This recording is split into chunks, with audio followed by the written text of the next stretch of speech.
Yeah, so I will.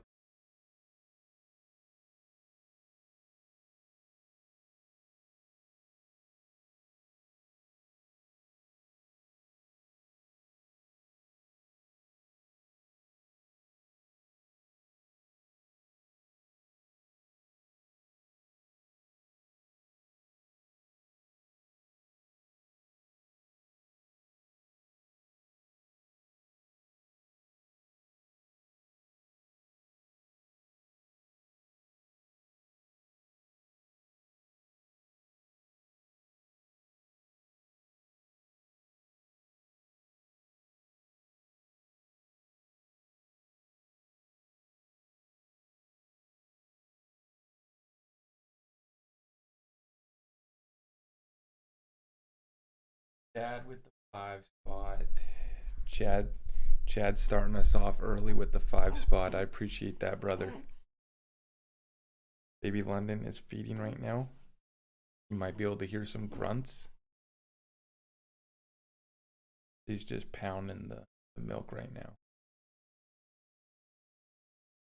Letting mama sleep. How about that? There we go. How about that? Okay.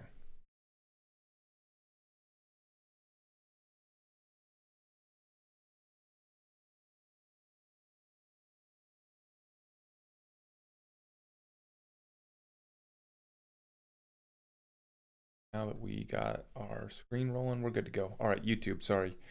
Took me a couple minutes to get set up here, operating with one arm while we hold baby London with the other. I appreciate all of you guys for tuning in tonight if you are new to the crypto space or a seasoned investor. Okay.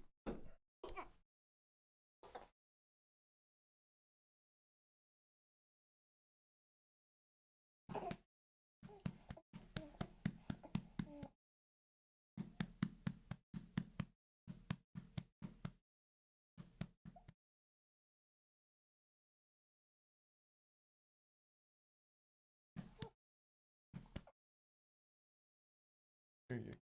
That's a good.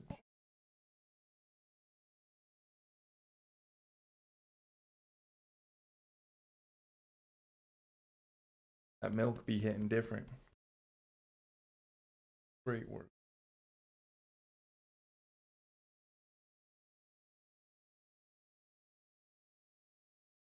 Morning session, so you already know what it is. And baby bed.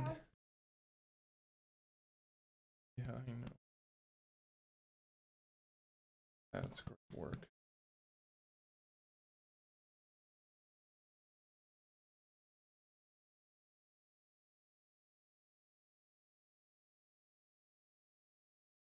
Yeah.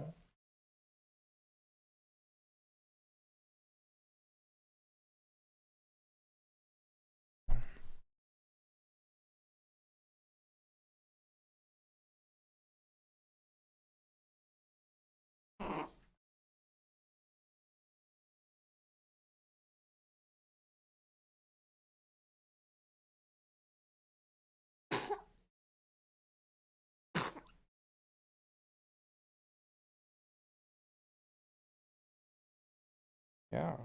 Great job. More milk. Okay. All right, YouTube, TikTok, as I was saying, if you are a new or a seasoned investor, I just dropped a new video for you guys. It's a very simple strategy. It's really all you need to be considering right now. It is not intended to be financial advice, but take a look at it, consider it. Okay? Baby London has joined the stream here this morning with us, and we're just going to be hanging out, doing Q&A, rapid fire Q&A. So drop your questions below. We'll get them answered. I know the Fed buyback, it's hard for people to wrap their minds around. We'll explain that in a couple other videos. We've already done content. Listen to me talk with Patrick Riley about the buyback. We've already explained it, and I can answer some questions about that if you want, but we'll do a full deep dive explaining it. I'm working on a video where I'm going to be going through the buyback proposal, because the full proposal just got dropped. This is a real proposal that was given to the Fed. That's why we're talking about it, not because we're just dreaming this up. It is a real proposal that was given to the Fed. Okay. Yeah. Now someone's just wide awake. Aren't we? Nice and full. So thank you. Johnny, yes, thank you. Baby London is doing great. Oh, mic's cutting in and out. Let's get the mic up a little bit tighter, huh? How about that, Chad? Is that sounding good? Yeah, okay. Can I please review the buyback proposal again? Yeah, so the buyback proposal came from Val Hill Capital. Jimmy Valley is the CEO, and it was a proposal given to the Fed.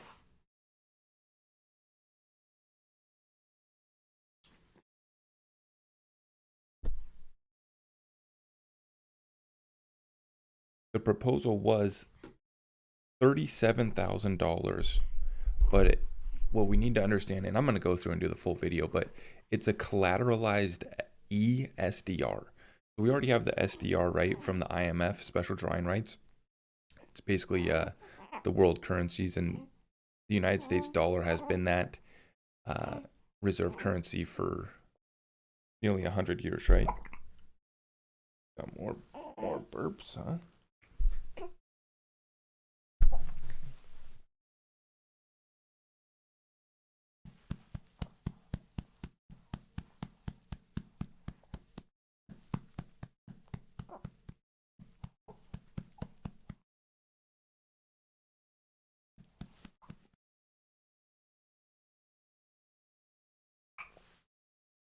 Okay.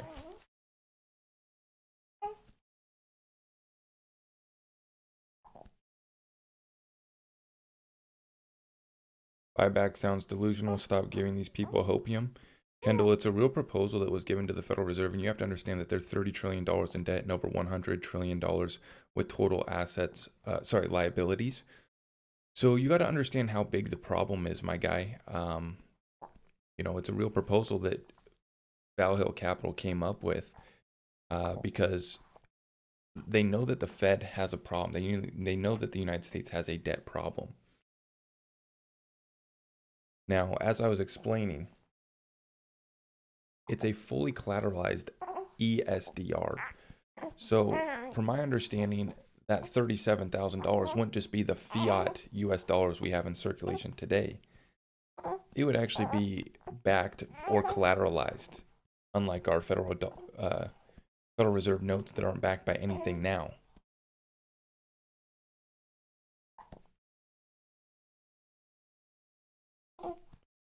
Now, I'm not saying that I believe that the buyback's going to happen. I've always made the case that the Federal Reserve can just go to Ripple and buy XRP from the escrow account. Okay, chill.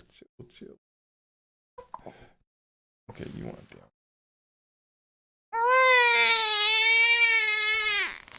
Okay, I know. Yeah, I know.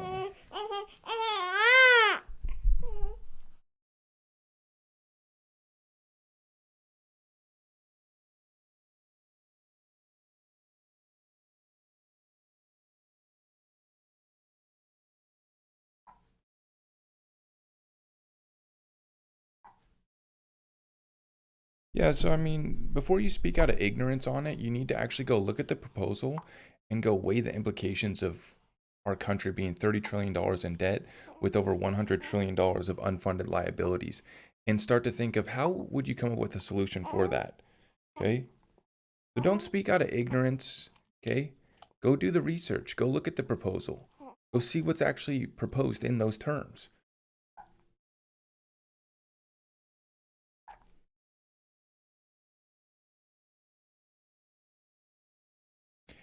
We look at history. History tells us that there's been a precedent. We have a precedent with the gold buyback.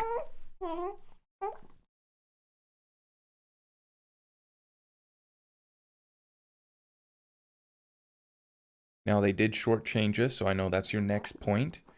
They did shortchange us with our gold.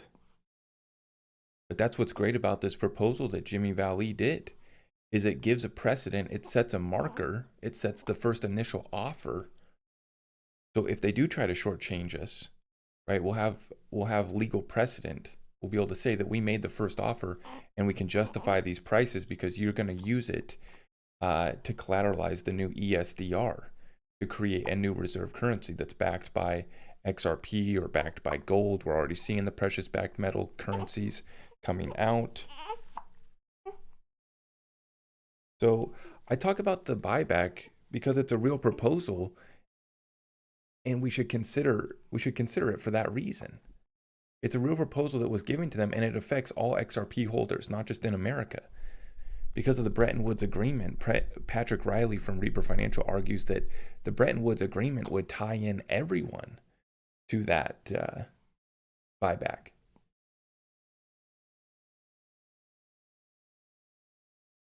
The escrow count is for a huge rug pull. They're not giving no way. Okay, the escrow account is for a huge rug pull. There's not giving no 37,000 away, hints to why it's so low of a price. So clearly you don't even understand how the escrow account works. They can only release 1 billion XRP per month through the escrow. And it's on a time lock, predictable release. So we know that they can never dump more than 1 billion. But let's go look at what actually Ripple's doing. They're giving all of the XRP to on-demand liquidity partners, and they haven't given any to exchanges since 2019. 80% of the escrow they return back every month.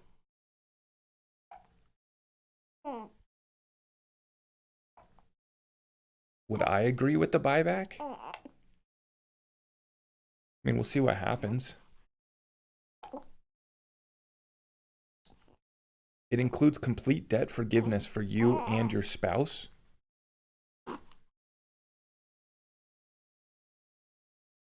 As well. So it's like you're going to get a new ESDR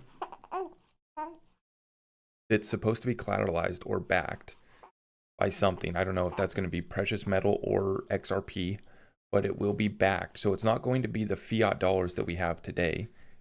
Plus you will have total debt forgiveness. So that's also in the proposal as well.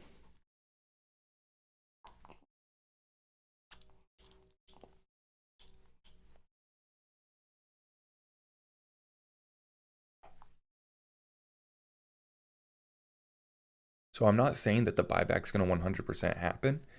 I'm just saying, like, let's talk about it. Let's consider it. It's a real proposal. And shout out to Jimmy Valley from Value Capital for actually doing something, right? The rest of us are just hoping and praying. And you know, I try to spread the message about XRP and educate people about it. But a lot of people are just sitting back, hoping and praying with their 2000 XRP. We got to give a shout out to Jimmy for actually doing something. We got to give a shout out to John Deaton for filing a class action lawsuit on behalf of over 60,000 XRP holders. If you're not going to do anything, at least go sign up for the class action lawsuit. How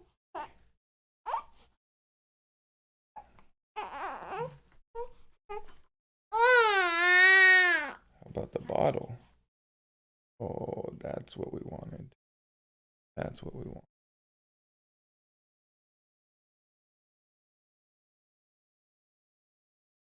I can deal with my baby crying, but you cry babies on here, man, need to get your game up. Go look at it. It's a real proposal.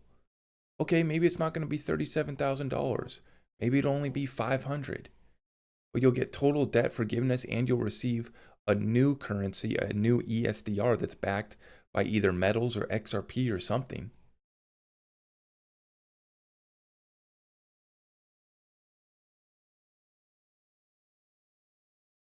It is crazy. This world is upside down. Being $30 trillion in debt's crazy. What's the solution? Think of how they do a complete reset and a new financial system rolls out. Okay, you have to consider everything.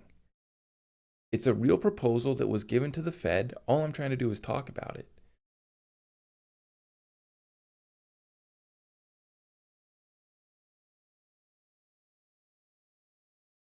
The other thing I want to talk about, I'm going to make a video on, is will they let us get rich? No. You're going to sell at $5. You're going to sell the rest of your bag at $10. Maybe you have a little bit more conviction. You'll have your whole bag offloaded by $50. Making 300 grand or a few $100,000 for you is going to be rich. You're going to take the money and run. Is 2000 XRP enough? Well, if you hold it for 10 years and wait for the new financial system to be rolled out and full utility to kick in, it might do something for you. But you guys aren't doing the research on these projects. Everyone's going to influencers and asking, hey, is now a good time to buy?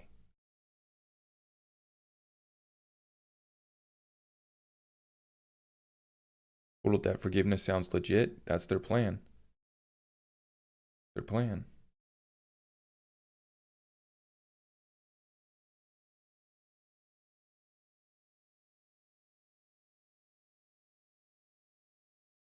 What does January 2020 mean? What are you talking about? Guys, I have the BC backer chart. He just posted this this morning, I believe. Not even that long ago, half an hour ago, where we have broken out. We're not matching this fractal exactly. So we were expecting a double bottom to come in. A double bottom did not come in. We've moved back up in this area that's circled. So we'll see what happens here. We'll see what happens next.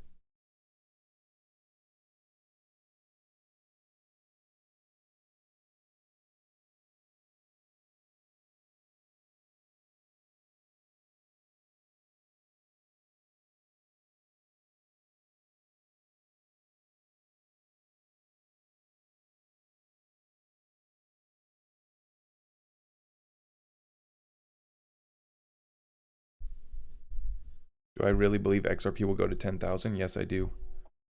Yes, I do. It has to be at 3 digits just to even start providing liquidity for these markets, guys. Trillions of dollars needs to move daily. You have to be at a much higher price to do it. And by my calculations, a 3-digit price just gets you started.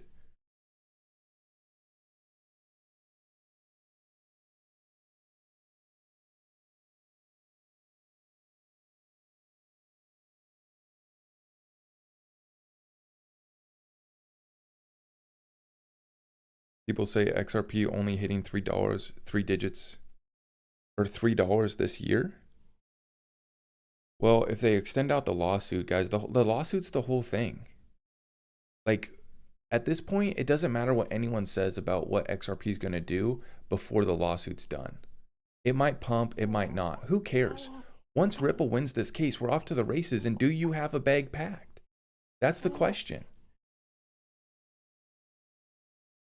No, you don't. You wanted to go chase metaverse coins instead.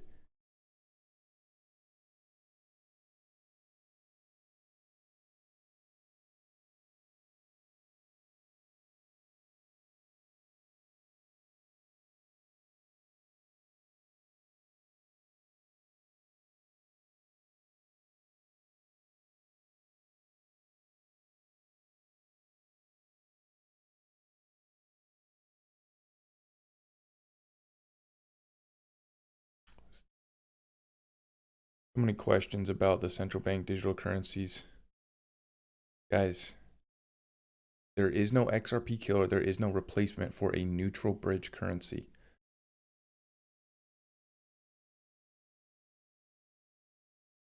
Why wouldn't they split up XRP, XLM, HBAR to run financial global system? They will.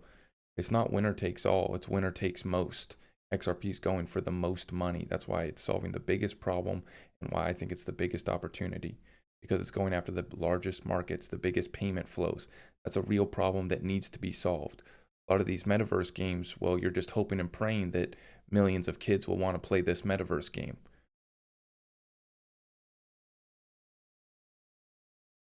Is there opportunity in the metaverse? Absolutely. Am I missing out? Yes. But what I'm investing in is the largest opportunity that I can find. People don't believe this guy. He is paid by Ripple to get you to buy XRP, then dump the price.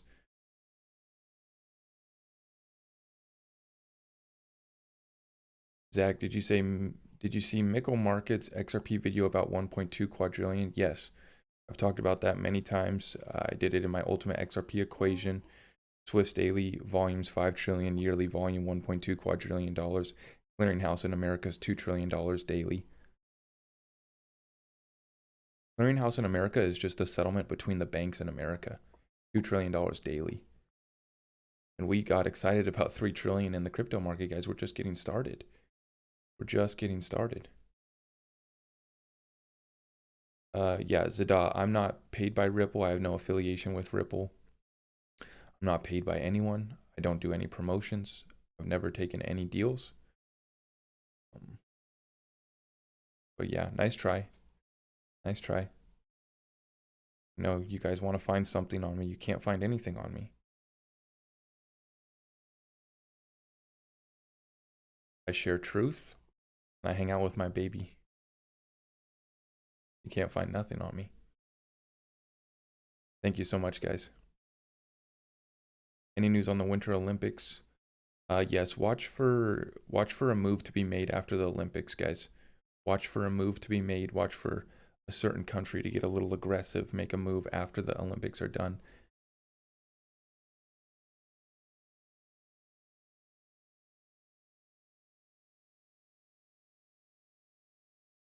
I know the baby's going to be crypto fluent. Yeah.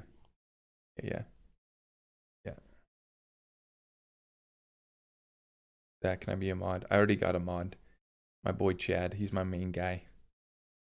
Yeah, and we got our TikTok mods too. But I don't mind people coming in and saying shit like that. It's like, just stay for the conversation. If, like, you can't get me on any personal attacks. But if you want to talk about cryptos, like, let's have the conversation. And that's why I made my video about the message to the crypto community. Like, let's stop being toxic. Let's stop all this nonsense. Let's just have a conversation like grown-up adults. But in 2022, we have grown adults that have lost their minds and can't have a simple conversation about the facts, figures, and logic behind someone's hypothesis. That's the problem with where we're at today, and that's more than just crypto, obviously, but you guys know the deal.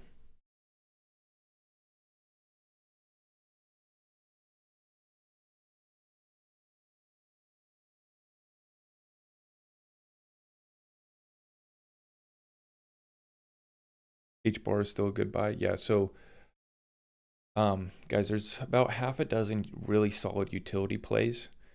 The thing that I want you guys to consider is you go watch my new crypto strategy video. I explain what we're looking at right now. You have to be ready for your investment right now to drop by 50 to 90% because we're entering a bear market around the corner, and alt season is not guaranteed. So as much as we're hoping and praying and wishing that an alt season comes and that we match up this fractal that I showed you guys here, the blockchain backer, the fractal that he showed us from last year, right? As long as we break this, Bitcoin goes back up above 50K and we will be having an alt season, but that's not guaranteed. So if you're investing right now into the space, you just need to be buying solid utility projects, solid coins that you believe in long-term, that you're fine holding through a bear market 50% drop, because one more pump is not guaranteed. One more pump is not guaranteed. Yes, this fractal is matching up with what we did last year, but we just broke from it. We did just break from it, which we broke to the upside, which doesn't necessarily mean that's good. Doesn't mean that that's good, because that could be one more push up before they send it down even further, down to like 30K Bitcoin. So that's the chart we're looking at right now. This is the 1 hour chart on Bitcoin right here. We have broken out of that trend line, so we've broken up. The whole market's up, okay, but we're not in the clear yet. Bitcoin needs to break 44K before we get excited. Bitcoin needs to break 44. So this is kind of what blockchain backer and waters above crypto were both kind of calling for, would be a move up to like 42K and then a dump back down. I think actually it was waters above crypto. I don't remember what BC backer was calling this, for watching this fractal, but waters above specifically said on the 5th I think I think he's like literally called the date. He was like on the 4th or 5th over the next few days. We're gonna see a move up to the upside and then we'll dump back down. So be ready for that. Be ready for that.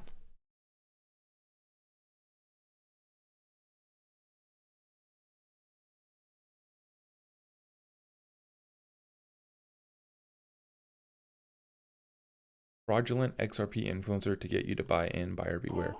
I talk about other utility coins as well. It's not just XRP. Most of the time, people that are attacking me hold coins that don't solve real problems. They don't have real utility, and they don't like that I'm exposing that fact.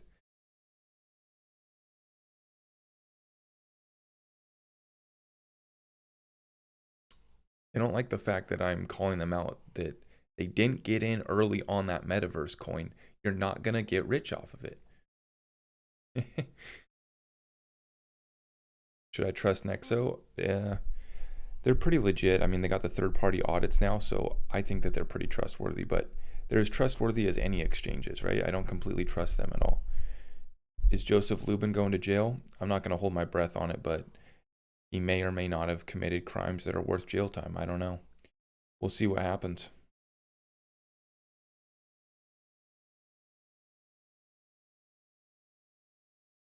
Be careful who you listen to online. He says it's not financial advice.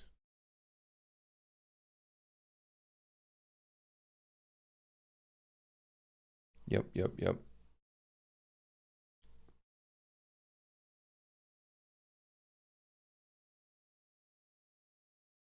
H-bar is ISO compliant. We'll see. Elena Cano with a 20 spot. Elena, thank you. Nothing here, just baby London love from XRP Mama. My name on Twitter. Binky's on me today, princess. I appreciate that. Thank you so much. Elena, thank you.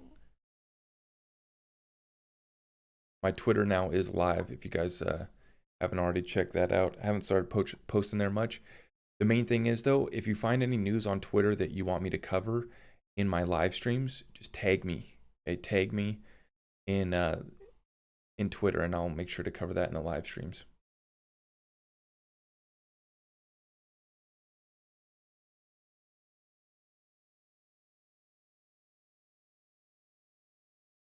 What do you think of the CL Ledger Visa card from David in England? I'm not sure what that is, David. There's a lot of cards. There's a lot of cards and different like ways to pay with your crypto coming. So that's exciting. Good to see.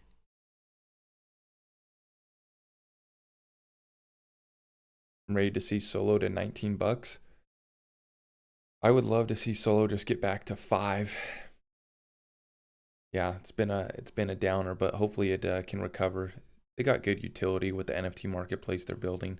That alone is enough to push Sologenic up.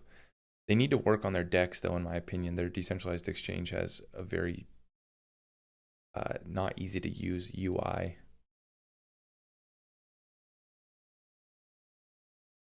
What's your background career-wise? So I've ran my own business for 6 years.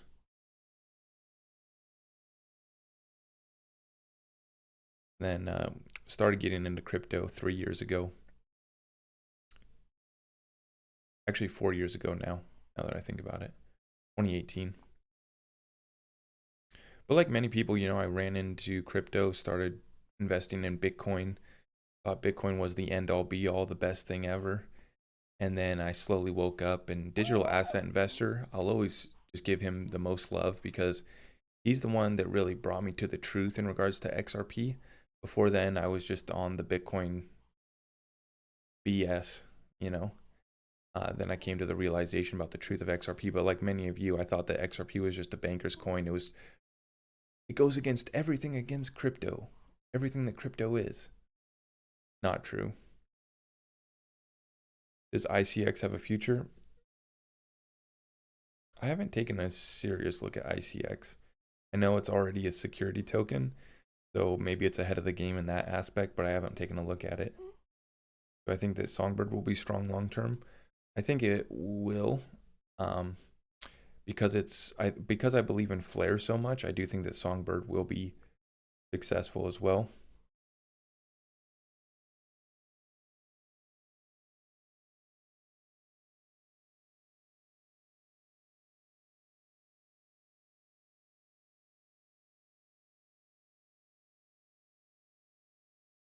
A nation's treasury must control their currency, not a central bank of investors. Yeah, so that's a good point. And I saw a lot of people commenting that the United States is in debt. It's not the Federal Reserve. But I would recommend you go watch my video, Trump and the Federal Reserve. I think I called it Trump, Treasury, and the Fed, something like that. You need to understand that Trump moved the Federal Reserve under the control of the Treasury Department when he was in office. So he switched that up in that regard. Yeah, so before, yes, I would have made that same argument, but the fact is that through an executive order, Trump brought the Federal Reserve under the Treasury Department and basically took complete control of it.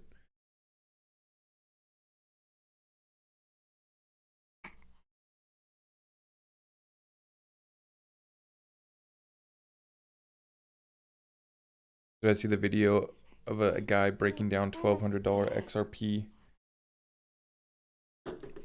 $1,200 XRP only running 10% of Swift. Yeah, I didn't watch it, but I did see that.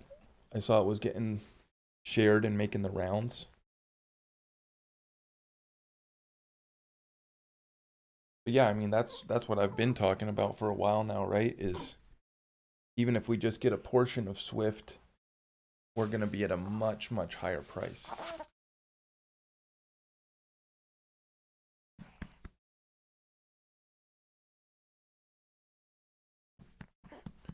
We'll be at a much, much higher price. There you go. Good job. Yeah, I don't see H-bar on the ISO list. I know a lot of people are saying that right now. I don't see them on the list.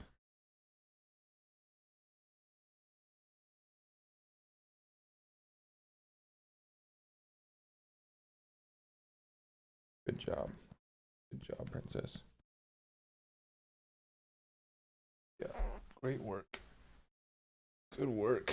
Everyone's proud of you. Everyone's very proud of you. Yeah, you did such a good job. I know.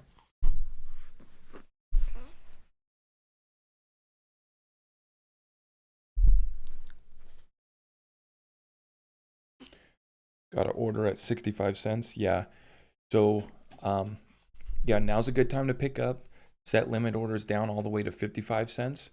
We really, really need to hold 50 cents. If we break 50 cents, I will come on crying on the stream because the bear market will be in.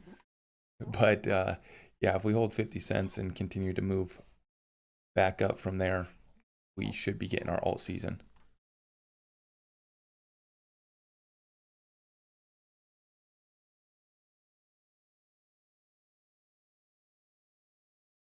This guy learned about XRP and thinks it's all of a sudden going to take over the world financial system. Be careful who you listen to online. Just look at the partnerships that Ripple's developed. Brent, go look. 400 partnerships with banks and financial institutions talking with 50 central banks. 3 central bank digital currencies already being piloted on it, part of the Digital Pound Foundation. So, I mean, maybe they're not taking it over, but it definitely looks like they're going to be a part of it. So, you know, we talk about other coins and what they're doing as well, but, you know, XRP is what gets me the most excited.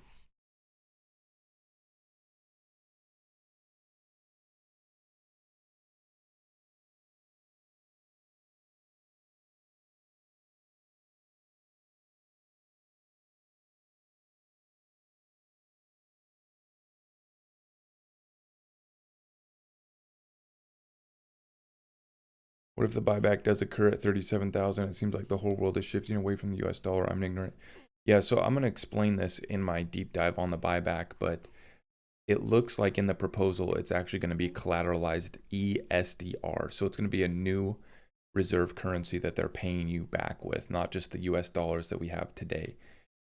it'll be $37,000 worth of the new ESDR, which is going to be backed or collateralized by maybe gold, maybe XRP, I don't know what, maybe a basket of currencies. But so it's not going to be paid back with our just fiat paper funny money that we have today. So it's $37,000 worth of ESDR collateralized, and it's a complete debt forgiveness. And that's as far as I got. I know there's more to it, but I was just starting my initial notes for my video that I'm going to make on it. Probably drop that later today. Surprised so much hate towards this guy. Yeah, you know, it doesn't bug me at all. I encourage people to pull up, but as you can see, most people just don't have their facts straight. They don't know what they're talking about. They're invested into other cryptos. XRP is the biggest threat to Bitcoin and the establishment, not just in the crypto space, but in the existing financial system as well. So a lot of people aren't ready to wrap their mind around everything that Ripple's accomplishing and what XRP is actually meant to be. But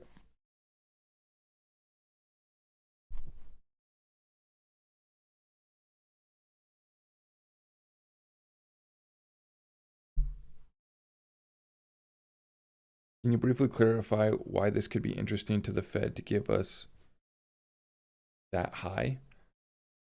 Well, it would be just part of a complete reset, debt forgiveness, restructuring of the reserve currency status in the financial system. That's what's at stake, and they have a problem where currently we're $30 trillion in debt, but it's worse than that. We have over $100 trillion worth of unfunded liabilities, which is how they come to that price at $37,000. It's a calculation between the GDP of America.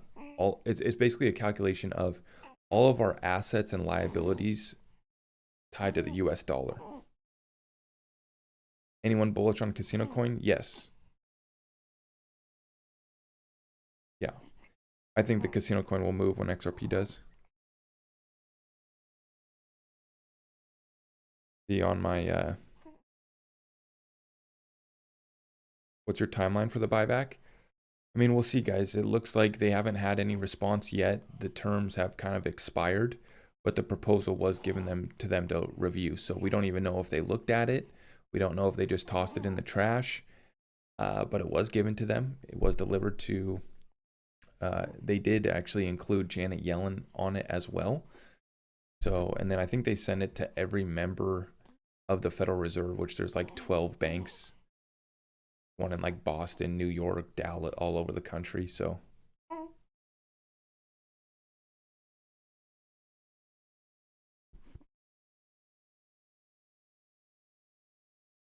read books from James Rickards. Yeah, big fan of Jim Rickards. I love his stuff. Paul with the 5 spot. Paul Mosqueda. Paul, I appreciate that 5 spot, brother. Thank you.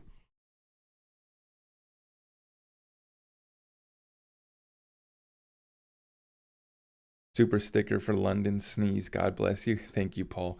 I appreciate that. Thank you. Thank you. I appreciate all the gifts. Would it be a forced buyback? I don't know. I don't know about that.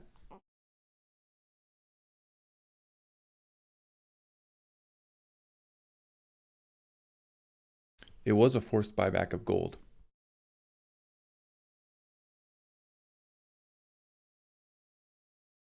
James, what is good, brother? Good to see you, James.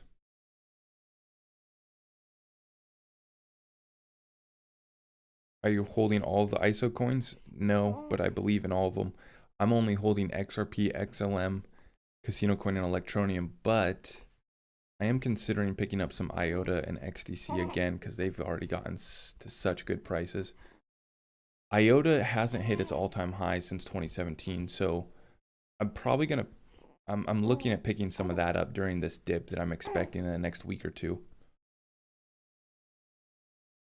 That way I'll hold XRP, XLM, IOTA, Electroneum, and Casino Coin, and those are 5 cryptos that have not hit their all-time high from the previous bull run. So that's why I'm going to hold those, is they're all cryptos that have the most upside to finish off this bull run.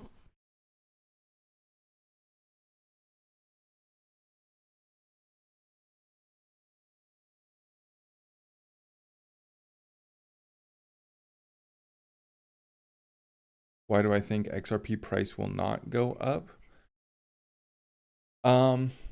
It's as long as it's tied, as long as we're in this existing system, which is ran by Bitcoin, which is ran by the US dollar, XRP is not meant for this time.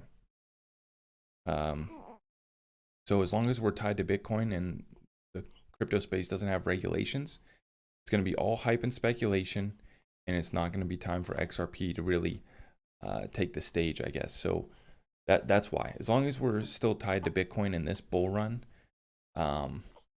you know, I'm expecting us to still do a pump during this alt season, but until we get a settlement, until we get regulatory clarity, it's just being suppressed through the lawsuit right now and lack of regulations. Am I ever going to do a video on Dash? I don't know about that.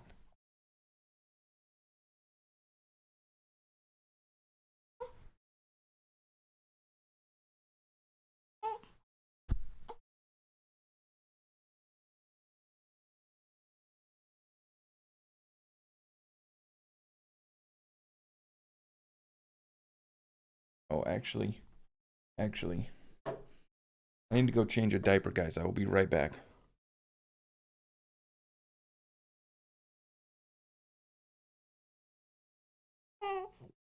Five spot from Virtual Echo. Thank you. I appreciate that 5 spot. Thank you. London appreciates that. She's going to appreciate a clean diaper here too. I know, London. Okay, we'll go. I promise right now. Okay.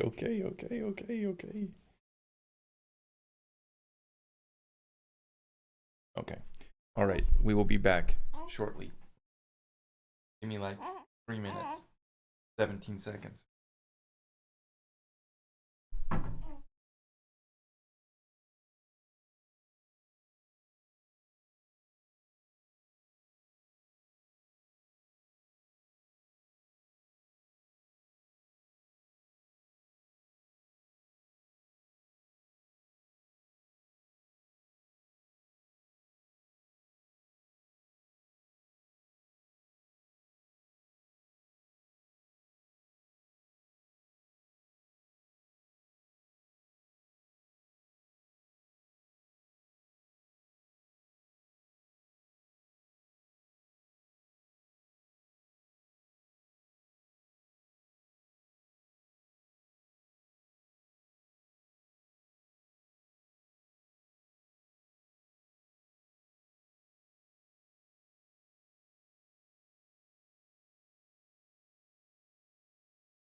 Daddy came prepared.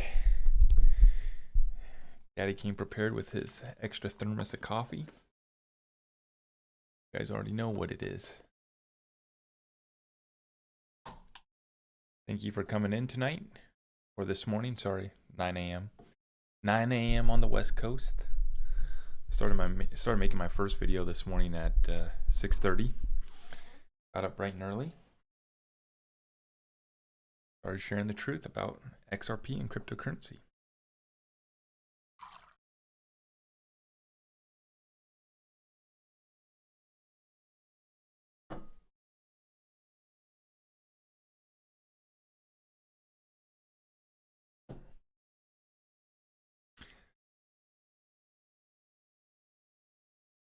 Right, so while I have my hands free, we'll go through some.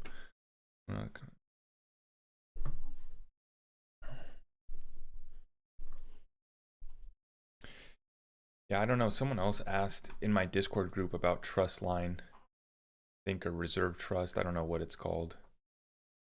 But it's a XRP competitor.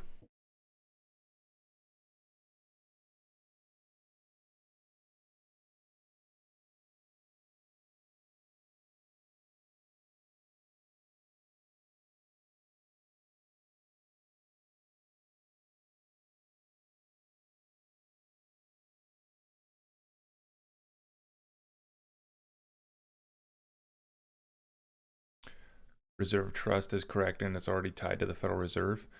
Yeah, we were looking at it. It looks like they might have like 2 people that are tied to it. Something, I don't know.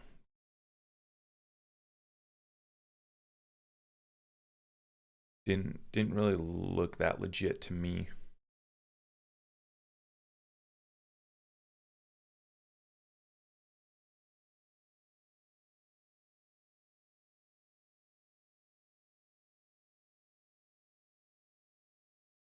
That's right. Russia and China have agreed on a 30-year contract to supply gas to China via a new pipeline. This will settle new gas sales in euros. I want to go to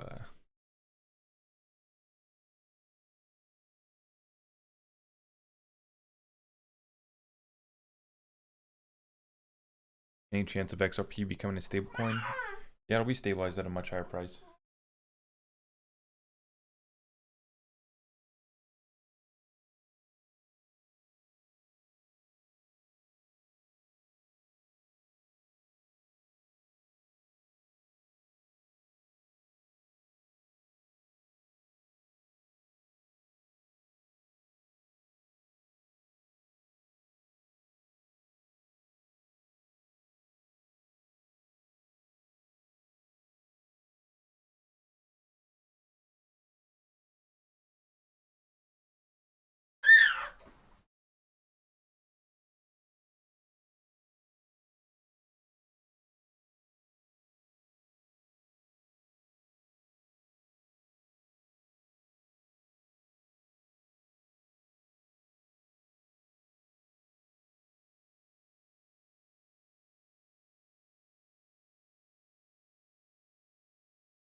Oh, should have known you wanted to stay in the spotlight, huh?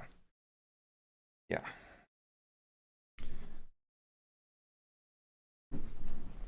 Okay. There we go.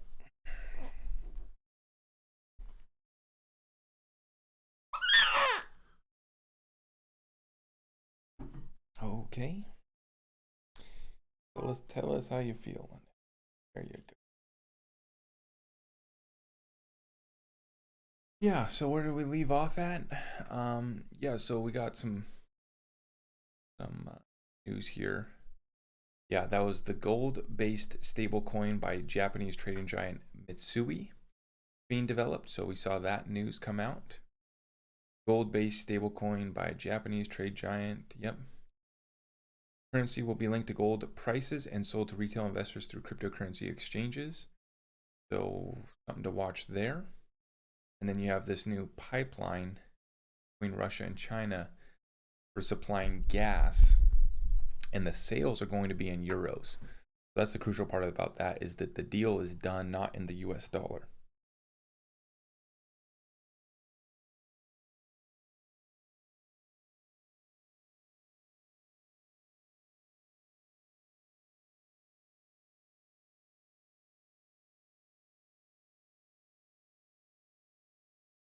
Gold Telegraph says, if you take out a mortgage in the real world to buy a piece of digital real estate in a fake world, you deserve to lose all your money.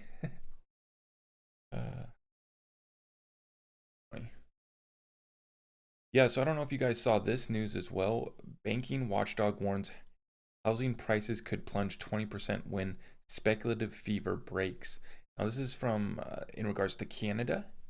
So Canada's federal banking regulator described the housing market as being in the late stages of a speculative fever. Global official central bank gold reserves increased by 14 tons in December, according to the IMF.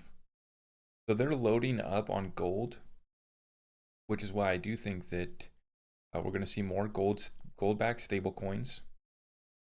Russia and China have been loading up on gold. Loading up.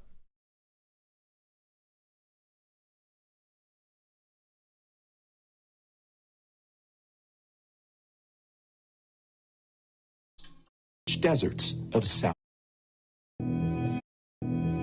The standard of living of all Americans can be traced back to here, the vast oil-rich deserts of Saudi Arabia. In the early 70s, after the Arab crisis happened with the oil embargoes, OPEC basically tripled the price of oil to the Western world. And at that time, America realized that they were vulnerable because they were importing about 70% of all the oil they consumed.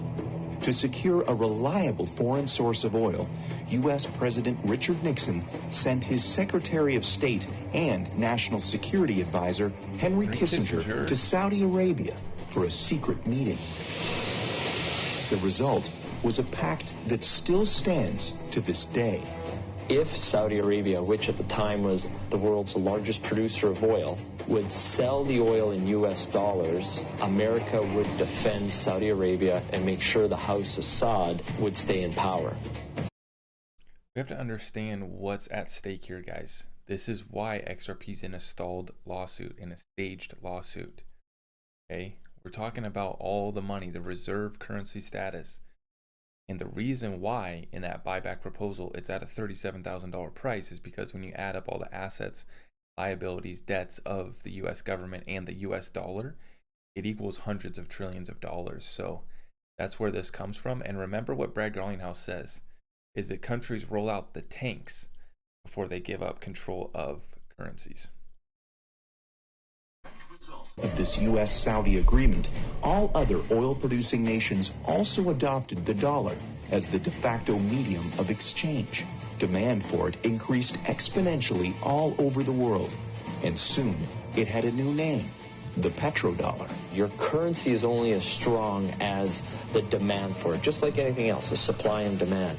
Why the petrodollar is important, it causes a demand for the U.S. dollar. A lot of Americans don't realize that over 70% of all the $100 bills in the world are actually outside of the U.S. There's more $100 bills in Russia than there are in America. This stockpile of U.S. dollars in countries around the world is because oil is bought and sold using the greenback. If oil starts trading in non-petrodollars, such as gold or a basket of currencies or XRP, if China and Russia start trading in yuan and ruble rather than U.S. dollars, that demand isn't there. And the way of life for the average American will be done. It will be worse than the Great Depression. Shout out to Digital Asset Investor. He says, so many people think Bitcoin, XRP, and digital currencies are about green candles and making money. The stakes are actually much higher. Digital currencies are and always have been about the petrodollar. It was all done to prevent World War III. Couldn't agree more.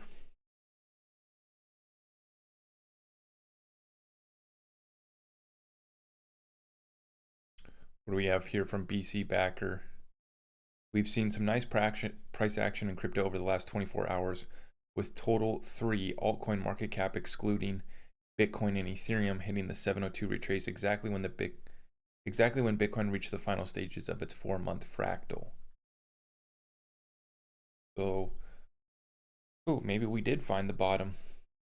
So this is the total market cap of cryptos, excluding Bitcoin and Ethereum. So this is the altcoin run that we're looking to catch, right? The altcoin season. So we finally broken out here. So that looks good.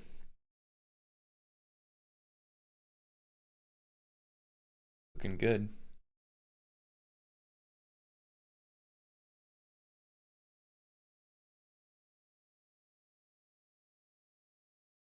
Oh yeah, I saw someone's comment. They said, this country is going to be crazy when the dollar crashes. Purge. Robert, that's a good comment. You know, I've been saying for a while now that we already have the purge in this country going on in the inner cities of this country. I mean, even in my local city that I live nearby, you know, I'm 30 minutes away, but I go there. It is not safe right now. Specifically in Washington State, they changed our laws to where the cops literally can't even pursue criminals.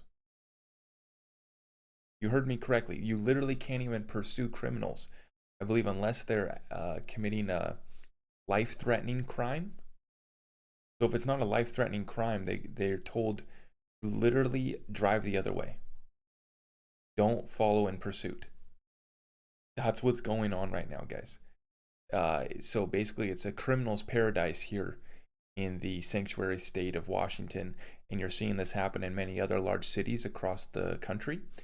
So I've been stating that yes, we already have the purge going on in every major city in this country. You're a scary dude. I just want to present the facts that I'm seeing in the streets. The stories that I'm seeing across the country. It's real, and we got to prepare. You know, a lot of people were just like thinking that this is going to be rainbows and sunshine. We get rich off crypto when we live on the island. Guys, we're entering a very, very interesting time, to say the least.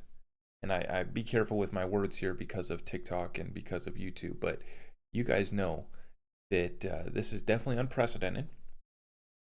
And there's real situations going on, but because we're over the target, because we're watching it and preparing for it, that's why I don't live in fear. For one, I'm a man of God. I believe in God, and that if you do good, He will treat you well. And we face evil, and we're going to go down fighting regardless. So even if, you know, we get lost in the battle, that's all right. We fought the good fight. And that's where I stand, and that's why I don't live in fear. I take action, and I prepare my family to build and secure generational wealth. We execute simple strategies that have been used for hundreds and thousands of years.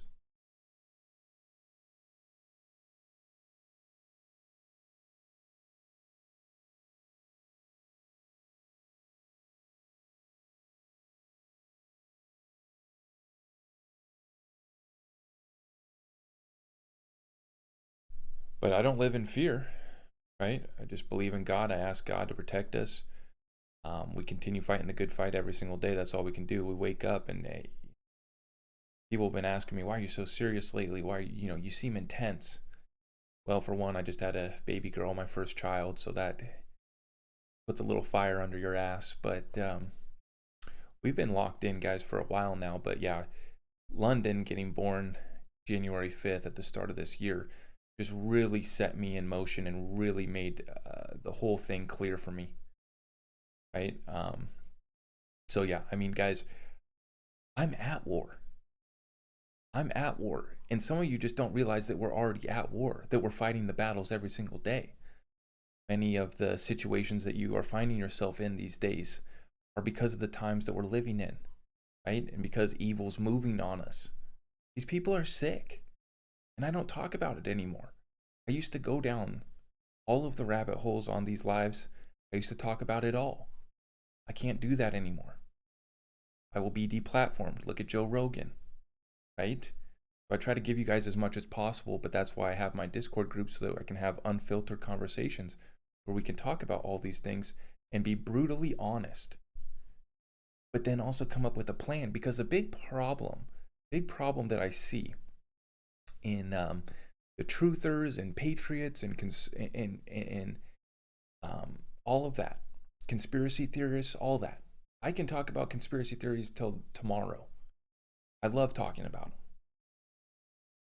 But at the end of the day, you got to take action, right? So part of it is having that conversation and talking about the different theories and what's really going on. People are waking up, and we've had a great awakening that has begun over the last 2 years. That's been the good thing. For every action, there's equal action, right? So for all the evil that is moving on us as the agenda gets exposed, we have many people waking up and hungry for truth, hungry for action. So what I like to do is we talk about the theories, we talk about the truth, the news, the current events, but then we tie it back to how do we actually prepare ourselves? What actions do we take on a daily basis to ensure our safety and health and our wealth over the next decades, right? That's what this is about right here.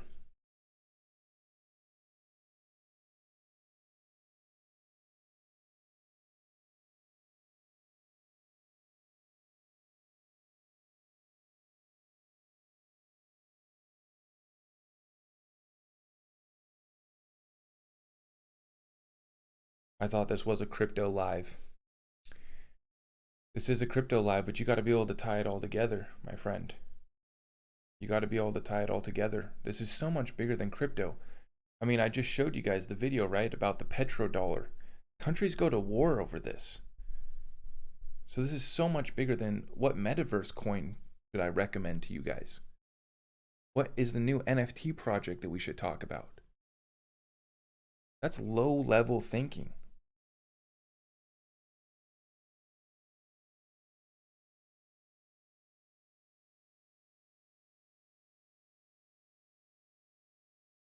You guys got to step up your game.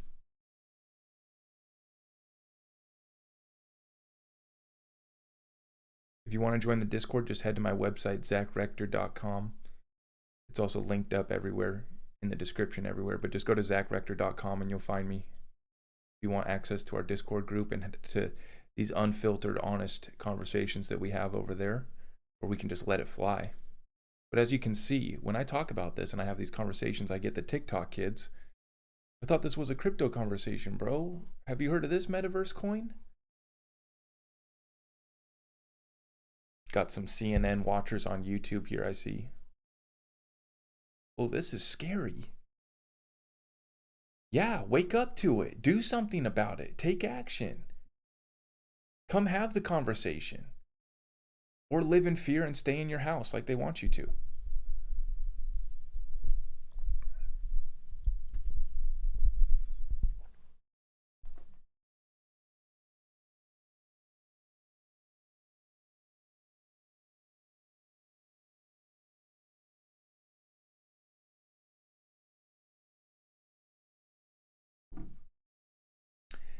Dev Woos with a 10 spot Canadian. Dev, thank you. Canada, appreciate you. About to lose my job because I ain't jabbed, so I put a little hope in XRP. Be blessed, brother. So I put a lot of hope in XRP. Be blessed, brother. Dev, this is what I mean. These are the decisions, the battles that we face every single day. And you have a chance to fight or give in. So God bless you, brother. God bless you. I'd rather die in the fight than give in to this evil, than to give in to these sick people. Now I get it. This conversation, that's a little bit too much for a lot of you guys, you know?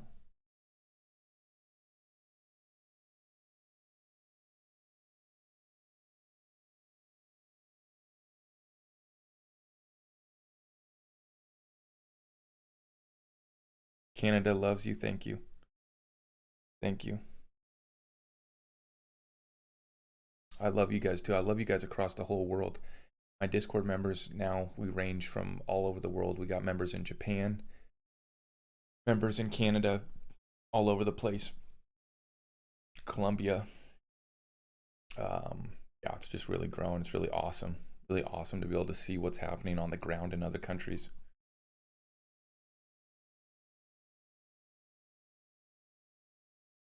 Personally, I already have a heart condition. I've already had 2 heart surgeries. So I just keep it natural, my guy. You know what I'm saying? I just keep it natural. I try to live a stress-free life, even though I bust my ass every day, and I do get pretty intense. But I try to calm myself down. As you guys see in the live streams, I'll get myself worked up, and then I try to take a few deep breaths.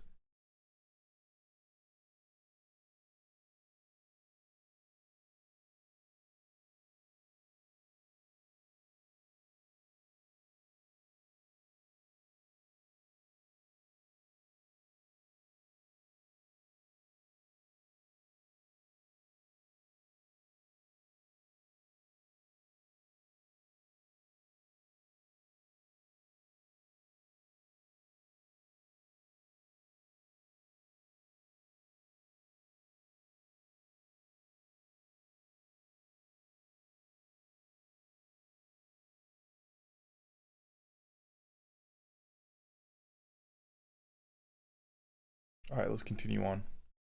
Let's continue on.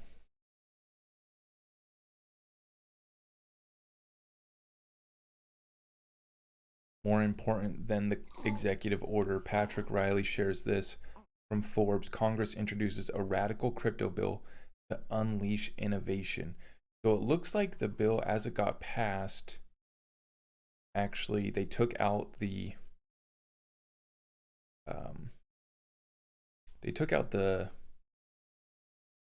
basically the reins to the Treasury Department to kill any crypto. It looks like, my understanding. Let's take a look here. Add.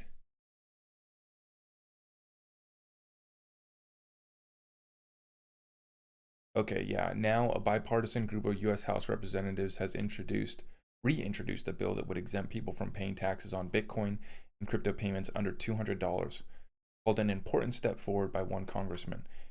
You know, before I continue, I do want to say that I saw one of the CPAs that's on Twitter said that this would actually complicate people's taxes. So I don't know how good this is. Usually when the government says it's good for you, it's the complete opposite, but we'll see what happens. Oh, I don't want. Virtual currency is reshaping our everyday lives, and the United States need to recognize this and work to treat these currencies fairly in our tax code.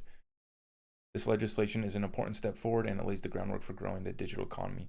My question is, why are we stopping at $200? If it's a payment, if it's a currency, you shouldn't be paying any taxes on that transaction, right? Other than, I guess, we got to pay our sales tax and whatever else they want to do. Why are we stopping at $200? That's what I don't get about this. If it's a currency, it shouldn't be taxed on a payment at all, other than paying your local sales tax.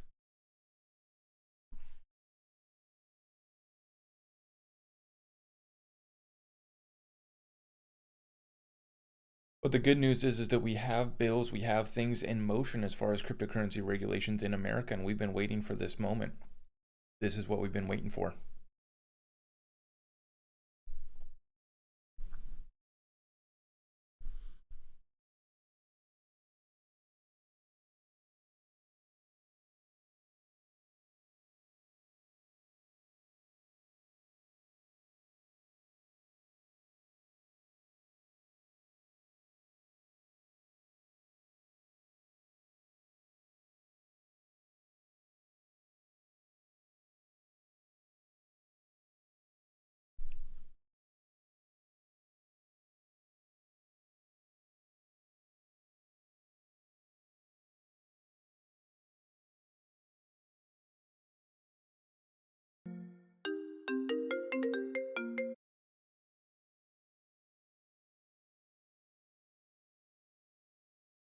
XRP at $100 means $10 trillion market cap.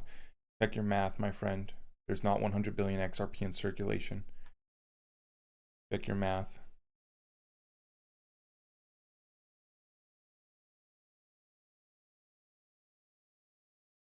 Is there any crypto backed by gold? There's some that are trying to make that claim. I don't know if they actually are, but there are some that are starting to do that, yes. Am I paid by Ripple or any big XRP investor? Welsh, no. Nope, I know a lot of people think that. Nope, I have no affiliation with Ripple. I'm not paid. I do wear this shirt, but that's just because I believe in what Ripple's doing. Guys, I'm one of the few influencers with over 200,000 followers, subscribers, accumulative that has not done a paid deal. I've never done any paid deal. Don't really plan on it either.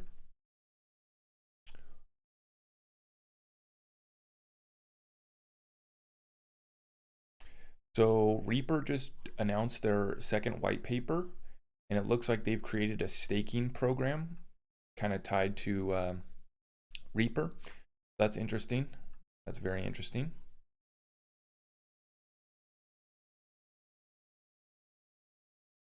Very exciting news for Reaper. Okay, I do want to give a shout out to this guy. This guy is freaking on it. This is Citizen of the Future on Twitter. A blockchain theory. Okay, this guy is going deep on these utility coins, and so he just did a video on the IMF document that just got released. And this document is a comparison between blockchain consensus mechanisms for global supervisors. And it's a very, very interesting read. I do want to, let's see if we can. Now they do rip proof of work in this, from my understanding. They rip proof of work, they rip Bitcoin. So if that's what you were hoping for, the IMF is not a fan.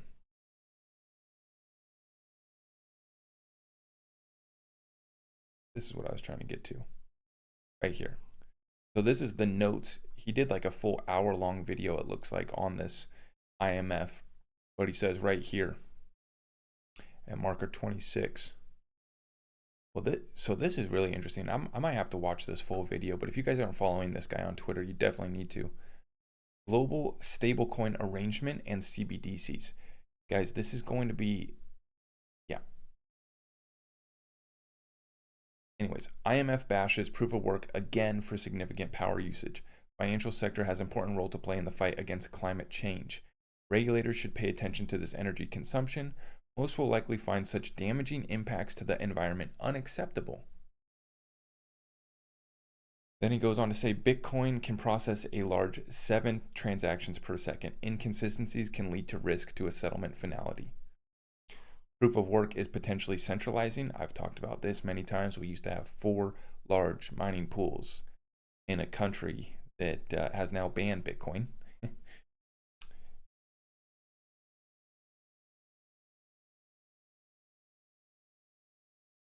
So they review proof of stake.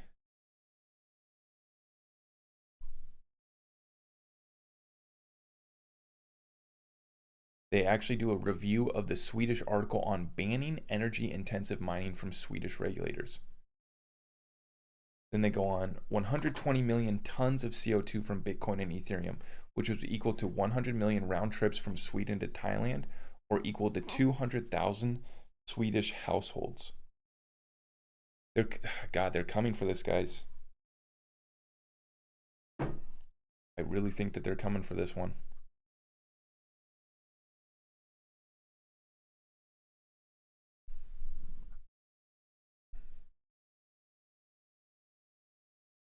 IMF conclusion statement. Proof of work is too energy intensive to be considered a viable consensus mechanism involving many regulated financial service activities. They do a comparison chart between distributed ledger technology networks, mention global stablecoins again, interoperability with other financial systems, reference to ISO 222 and ISO TC 307. Now, this is something to mention. Quant is part of ISO TC 307. I don't think that they're part of ISO 222, and I really don't know the difference, but yeah, it's something to actually look into further. They go on to say that regulatory authorities should consider implications of consensus mechanisms and consider a technology agnostic approach, to not pick favorites like the SEC. International organizations like the IMF have a role to play in providing technical assistance and sharing best practices. Standard setting bodies can help by developing global recommendations that can provide minimum requirements for consensus mechanisms when utilized in regulated financial entities. Now, here's the part you've been waiting for from the IMF document that specifically talks about XRP, and I love it. They save the best for last. So at the very end of the document, quick overview of the World Bank XRP and XLM Global Stablecoin document. So this is a separate document that came out from the World Bank where they call XRP and XLM Global Stablecoins.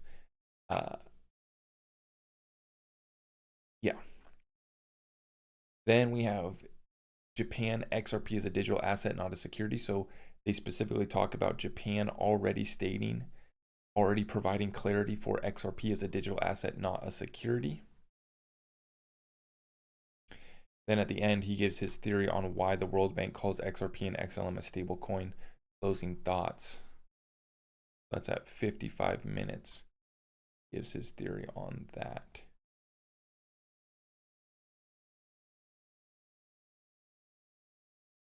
So let's go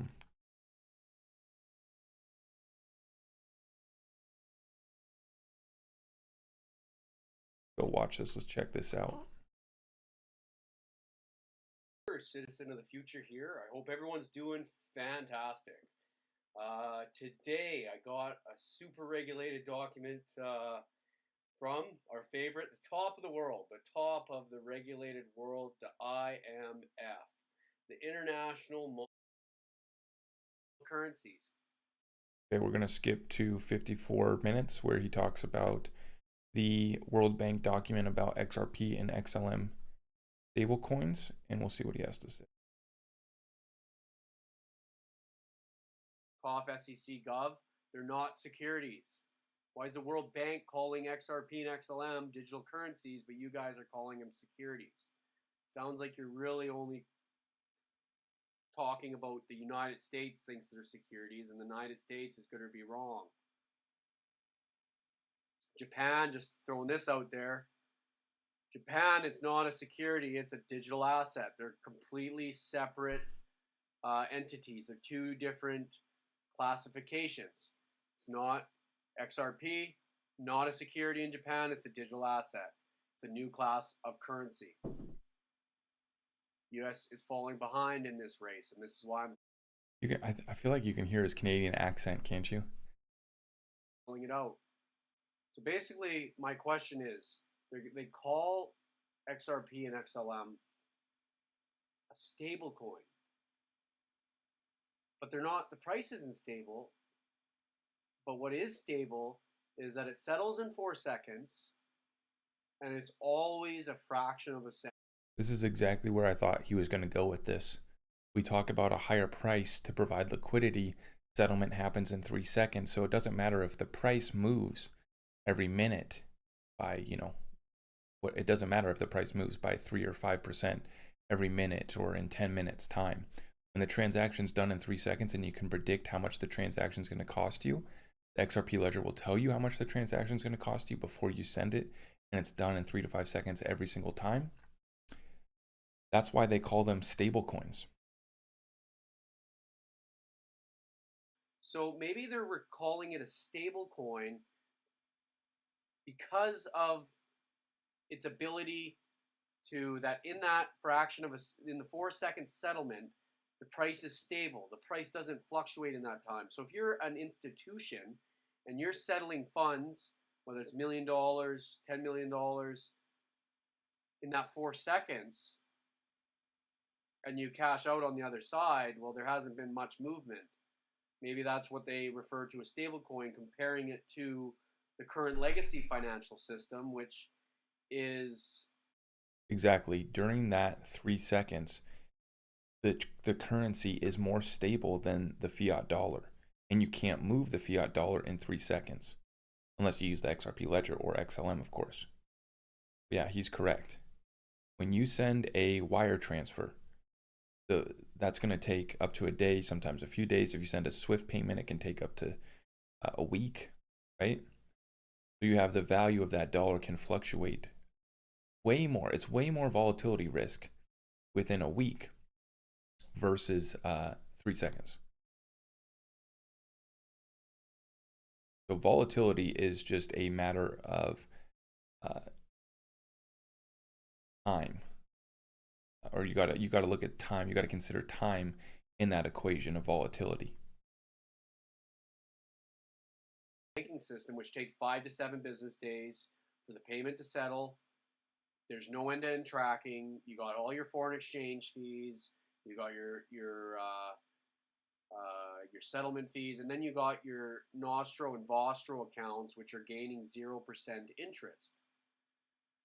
And so maybe they're talking about stability in that when you send that payment and it's there in 4 seconds, that's a stable coin that you can settle in 4 seconds.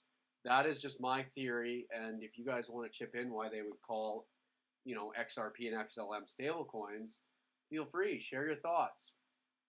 But that's what I want to leave you guys with is, we see the IMF here. We read this document, and they mention a global stable coin system. They mention Ripple, they mention XLM, and then we see a World Bank document here which talks about stable coins, Ripple and XLM, which is very convenient that those two are mentioned in the IMF and in the World Bank document under the same stablecoin stuff. But yeah, anyways, I'm going to leave you guys the article. Yeah, so when you guys ask me, why are you so confident in XRP? This is why. I mean, 3 major patents last year, Swift patent, Synchrony Bank patent, and a Goldman Sachs patent. Then when we, get documents from the IMF, from the World Bank, they refer to XRP and XLM only, right? They specifically mention them as global stable coins. That's why I'm so confident in XRP.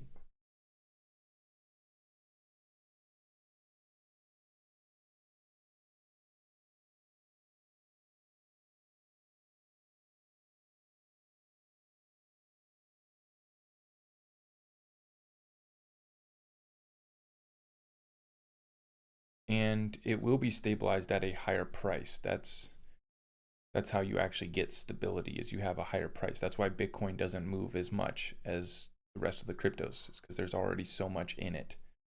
It's a bigger beast to move, right? So with a higher price, you will achieve stability. But then when the transaction settles in 3 seconds, it doesn't matter what the price is at. That's a more stable transaction than any corresponding banking payment you could send today.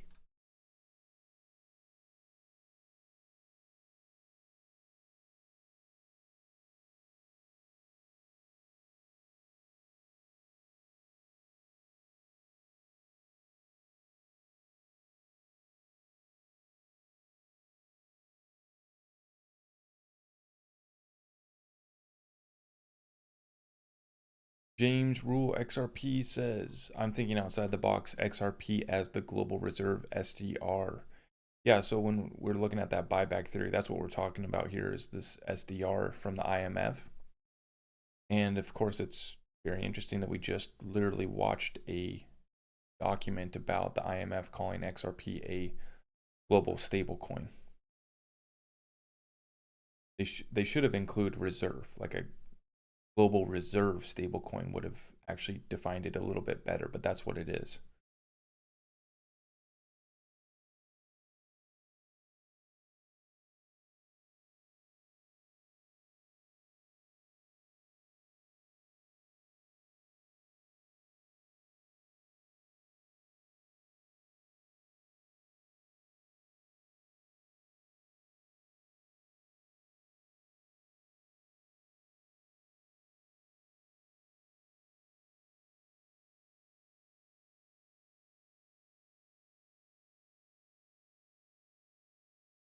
Looks like Saskatchewan's Premier Scott Moe has made a statement.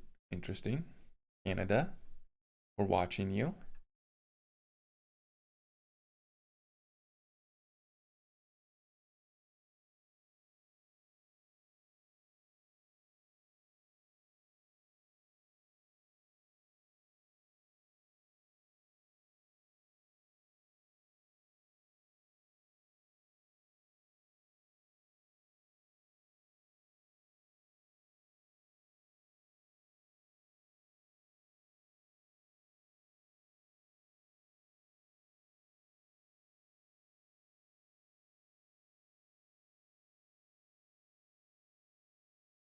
XRP will be one component of the SDR. Yeah, Mentellect, I agree.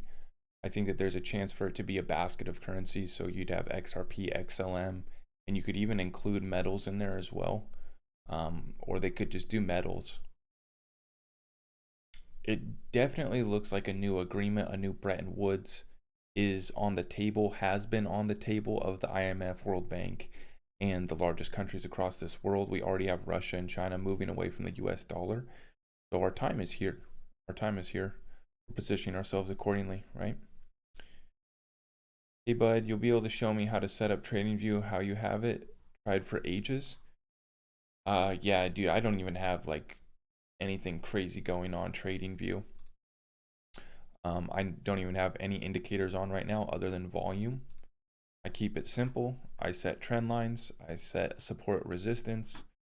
I don't do day trading really anymore. So, yeah, I mean, what I'm doing is I'm just watching kind of more on macro levels, like zoomed out macro levels, what supports and resistances are we at, and then seeing if we can break trend lines and just watching that. So I keep it very simple on TradingView. I do have a couple, what do you call these? A couple indicators, a couple bots. I guess I just have the one right here, TV Community Algo, which will show you when to buy and sell and all that. But I found that, I don't know, those are right about half the time. And the problem is, I just made a video about trading bots, is everyone setting similar algorithms based off the same indicators. And a lot of the bots that you might pay for are literally the same ones for free on TradingView. So I definitely wouldn't pay for any trading bots. You're going to use these algorithms. They're for free on TradingView. There's other ones as well, like QQE Signals is Rick Rahim's trading bot, essentially. So they're basically all the same. If you want to pull up the moving averages, that's a lagging indicator of where we're at in the market. So I don't know. I don't really go too deep on the technical analysis though. I like to just keep it simple. Focus on accumulating these assets while we can.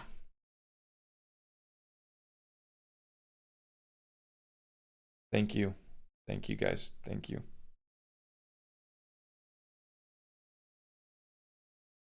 Pushing an hour and a half on the stream right now. We are trying to let mama sleep right now. Trying to let mama sleep, and we're running it up over here on YouTube and TikTok. Thank you for coming in today. Appreciate all of you guys as always. Thank you for the gifts.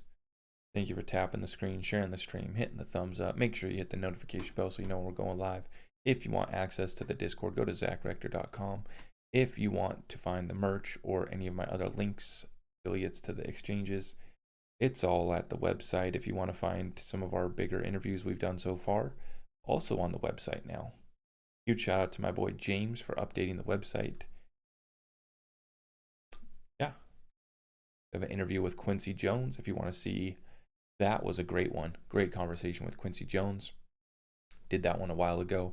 And then we've had a couple interesting conversations with Patrick Riley recently as well, CEO of Reaper Financial. And a couple other interviews in the works right now as well. Super excited about those.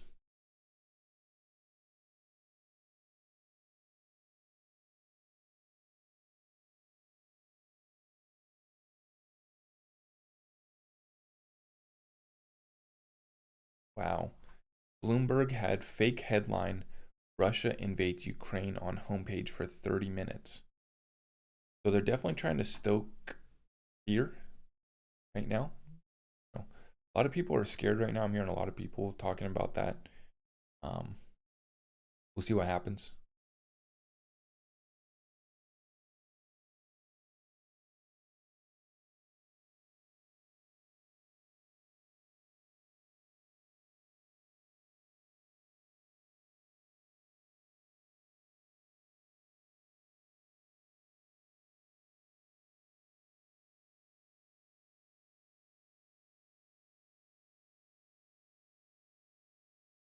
What did Saskatchewan say? I can't speak on it because it's related to the jab, but yeah, go look at what he had to say. Who is RXRP that you're talking about in the Fed buyback video? Joe Blow 2, I saw you. I was actually going to respond to your comment. I'm probably going to drop my video today or tomorrow responding to YouTube comments that a lot of people are asking me. I don't know what your question is really asking though.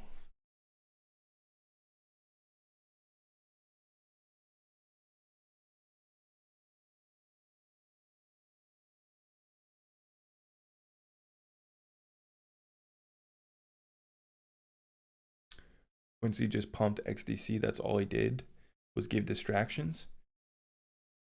I like what they're doing at XDC and Zinfin though. I think they're building out serious utility and good stuff over there. I believe that Quincy's a genuine guy. He's just a developer trying to educate people on that, on crypto, blockchain technology. So I think that Quincy's 100% legit, honest, good guy. Had a great conversation with him about the technology, and he's a real one. He's not on BS hype, none of that. No, I mean, everything that he said, I firmly believe in. I've backed it up with my facts and research as well.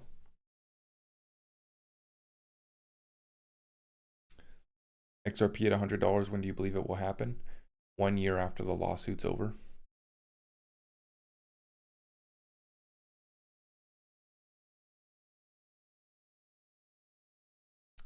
What was I going to look at?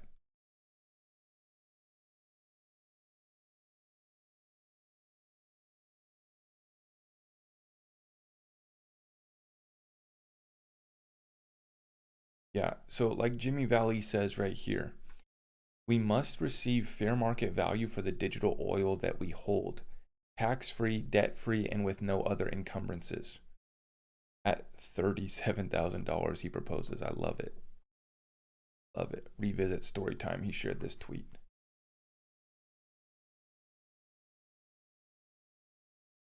What do I think of Quant? It's a good utility coin, good project. Interoperability is going to be extremely important. How petrodollars affect the US dollar beginning in 1971. ExxonMobil leaves Dow Jones August of 2020. Iran and China signed 25-year cooperation agreement March 2021. Wow. But he's not done. 4. China creates its own digital currency, a first major economy, April 2021. 5. Biden will withdraw all U.S. forces from Afghanistan by September 11, 2021. 6. Russian rainy day fund to get out of all U.S. dollar assets, June 2021. 7. Russia, Saudi Arabia sign military pact amid chaos in Afghanistan. Now that's major right there.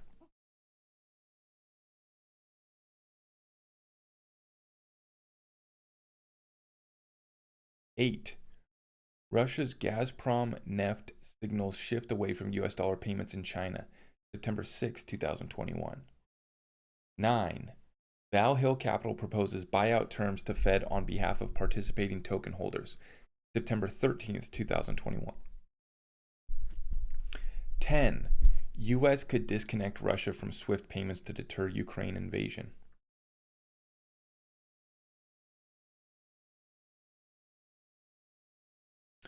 This is an incredible thread by Jimmy Valley. This is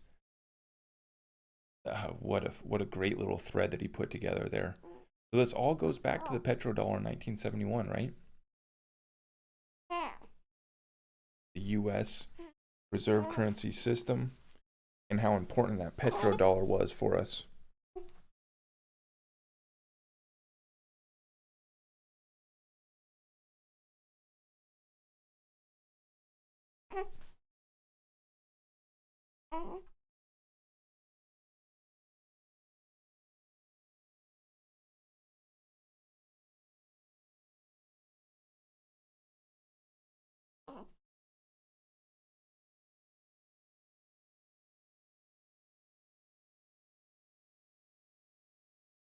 If you move crypto from exchanges to our cold wallets, does that count as gains? No, that's not, no. it has to be you're trading to a stable coin or you're trading to another crypto. If you're just sending it, that's not a transaction. It's basically like putting cash in your bank account, right? That's not a transaction, right? That's just moving where you store it.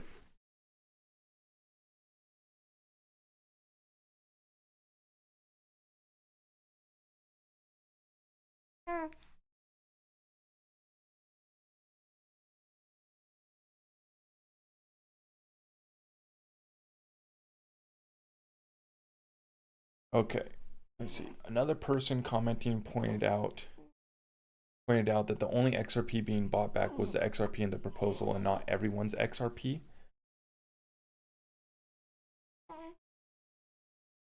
Am I done with one-on-ones in the Discord? Tate, I see. No, I got to message you back. I know you hit me up.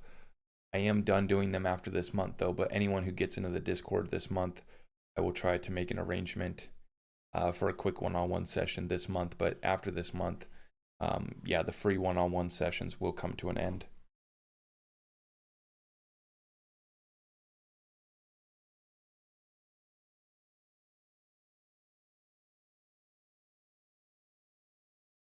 Here for the baby noises. You will get plenty of baby noises, that's for sure.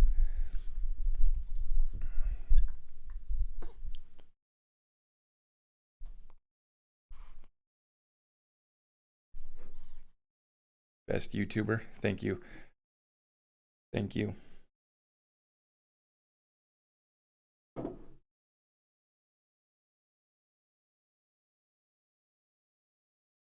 The total crypto cap is still in a downtrend. I am not bullish until we break that trend.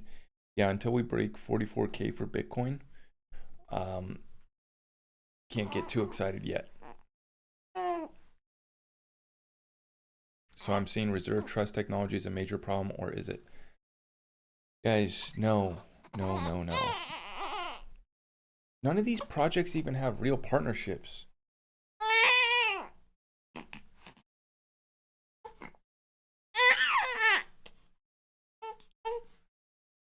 I know. I feel the same way, London. When people get worried about XRP. Is this a threat? No. There is no XRP killer. I've already made that video and explained that one. Right? All of the stable coins, all of these different tokens only increase the need, the usage utility of a neutral bridge asset that no one else has accomplished besides XLM as a neutral bridge currency as well there. But other than that, I mean, reserve trust. Guys, these are fake partnerships. They're not real. People take a picture with someone from the Federal Reserve and say they're partnered with the Fed. These aren't real.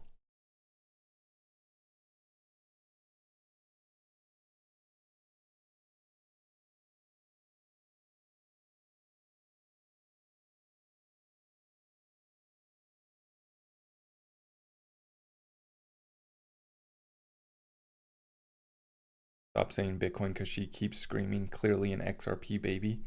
I know. When is the executive order going to come out? This month. What we're expecting. This month.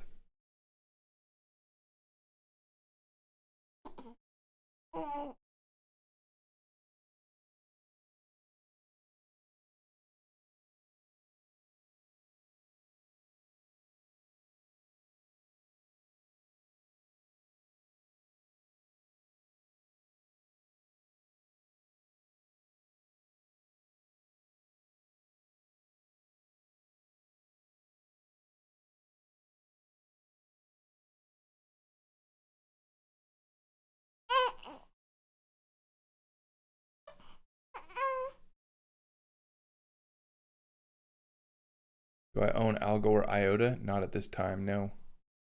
Nope. What's my deal? What do you mean, what's my deal?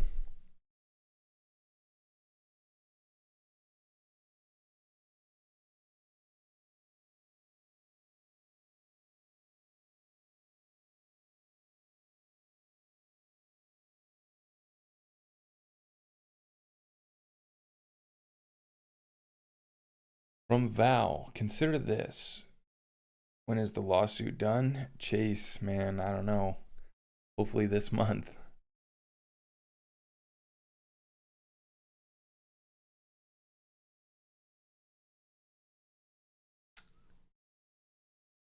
Hopefully this month this case will wrap up. The end of the discovery phase has been pushed back to the end of February. We'll see. We just had some really good rulings, documents being released by Judge Torres. So that's going to be good to see if they do expose some of these documents for everyone to see. It's going to help build our case.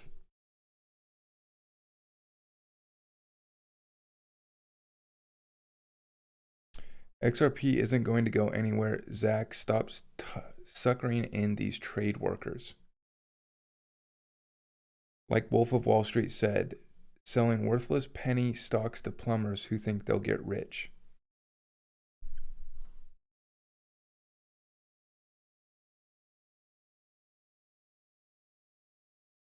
I'm going to block that person too, because that is Eric on another account, so I've blocked him twice. Okay, let's continue with what I was going to talk about here. Val, from Val. Consider this. I always said Trump had President Phoenix symbology about him. I said he would make a return. This journey has been one surreal learning experience, and I tell you what, I'm saying it's a movie is experience, and I tell you what, saying it's a movie is an understatement. But he is 45, right? This is 9 in total, the end.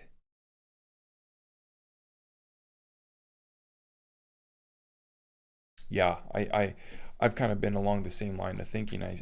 Whatever your opinion is on Trump doesn't matter. The stage is set for him to come back.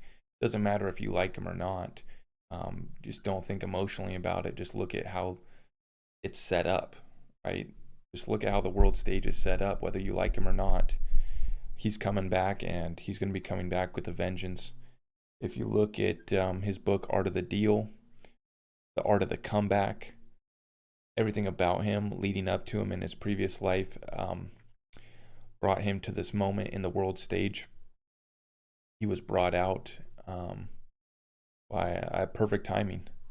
Perfect timing. And your opinion aside, your opinion doesn't matter on Trump, and neither does mine. Whether you're for or against him, it's how the world stage is set up. So, yeah, that's going to be interesting to see.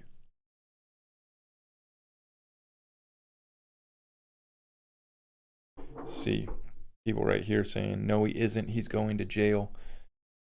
Don't be a doofus moron. I mean, he's not. He's...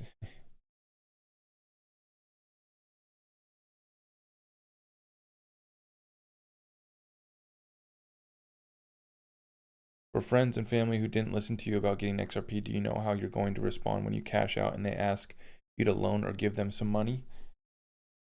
I don't know, man. I'm going to be focused on making a better world. Unlike the Bitcoin maxis that got lucky on Bitcoin and they run around doing like, excuse my language, but the Bitcoin maxis run around. Actually, I'm not even going to say it. I'm going to work on creating a better world. That's what I'm going to do with my profits from XRP. I'm not going to hold it against anyone. I'm not going to, I could spend my time making a bunch of I told you so videos. I'm just going to be too focused on my business and creating a better world, taking care of my family, building more businesses.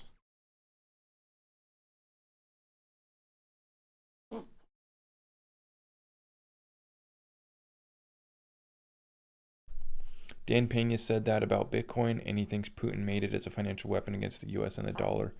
Yes, Dan Pena said if we found out who created Bitcoin, it would drop to zero in an instant. You couldn't sell it fast enough. I do believe that Dan knows who created Bitcoin. I don't know if it was Putin. I don't think it was. I do believe that it was our intelligence agencies combined with a few developers. Yeah.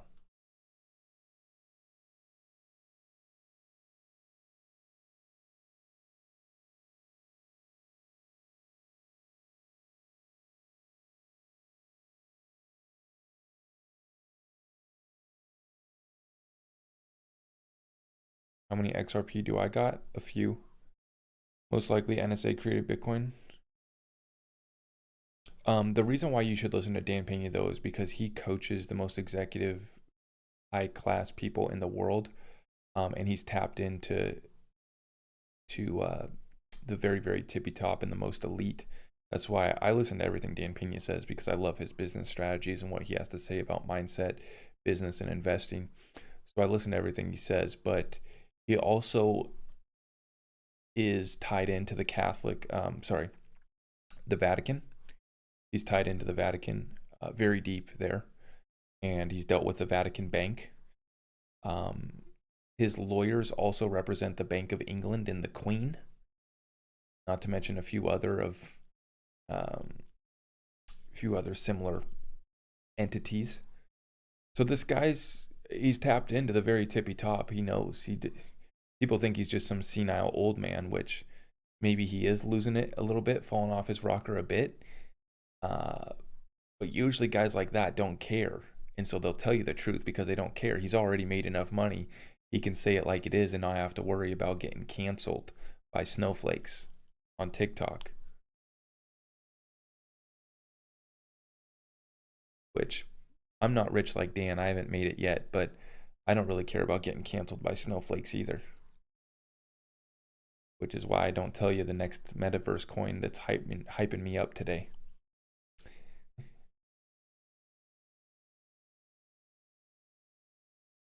Crypto is a two-sided weapon, especially when US raised the money punishment card through SWIFT. They could use crypto. Yeah. Dan Pena is the shit, bro. He is from the freaking bomb. He's one of my peeps from freaking East LA. Yeah, I mean, Dan Pena, he came from the bottom, absolutely. From the barrio. Down in LA, very tippy top and heights of wealth and business success. He calls himself the $1 trillion man because he's created that much money, that much wealth. Not himself, but all the people that he's coached.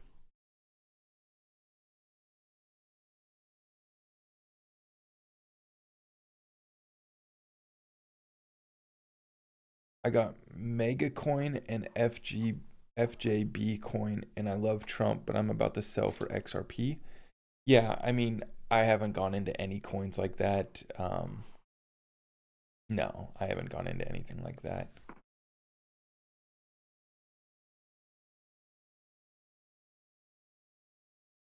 What metaverse coins do you like? None of them excite me yet. None of them. But I don't know. I'm missing out on opportunity there, but just none of them excite me. All of them look terrible.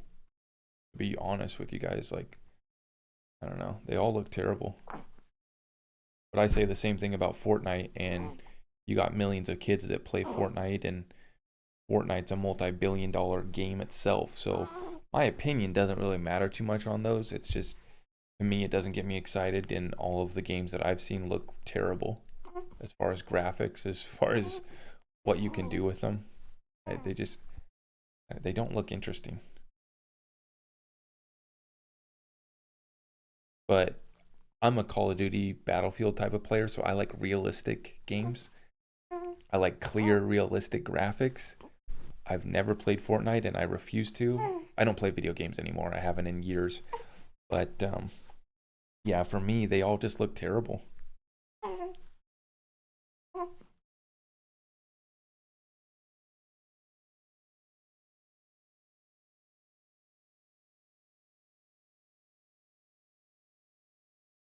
It's just like the .com bubble. Anything with metaverse tied to it, just has hype behind it. So I'm waiting to see what happens. I mean, I do believe that Meta, which is Facebook, will dominate. But yeah.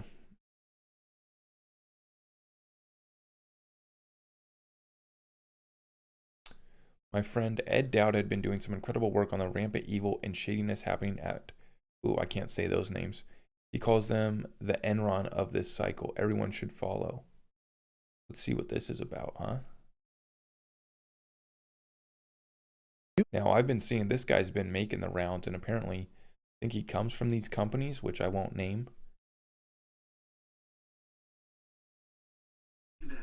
Some of the biggest and most powerful and respected names in pharmaceuticals, and that would be Pfizer and Moderna and others.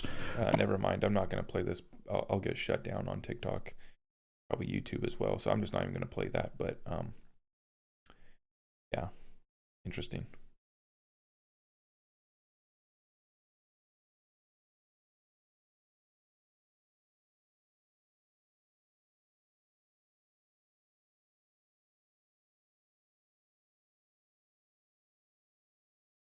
Isn't that a sad state of affairs in this country?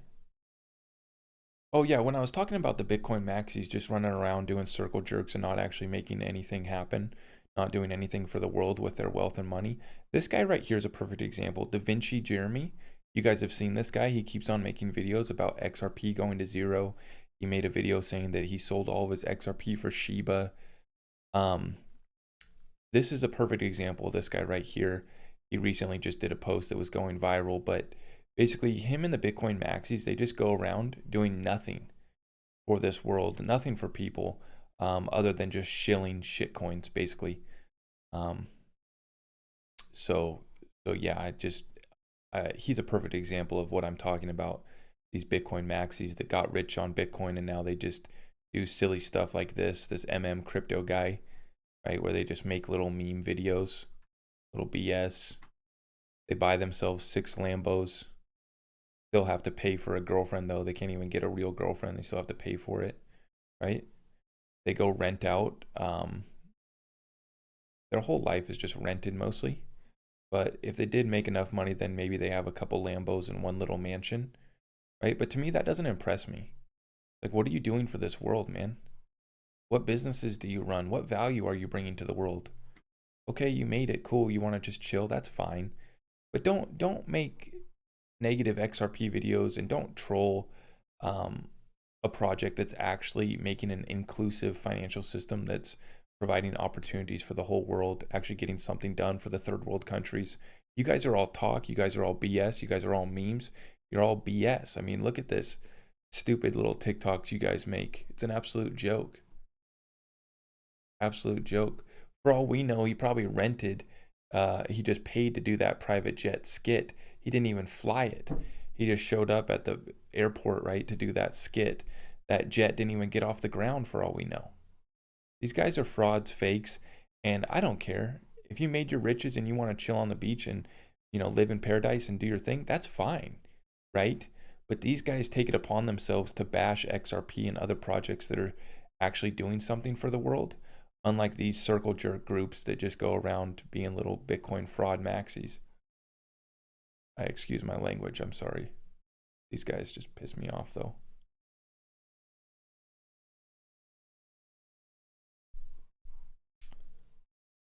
Sorry. I didn't mean to say that, but how I feel. Oh shoot, I gotta plug in my phone.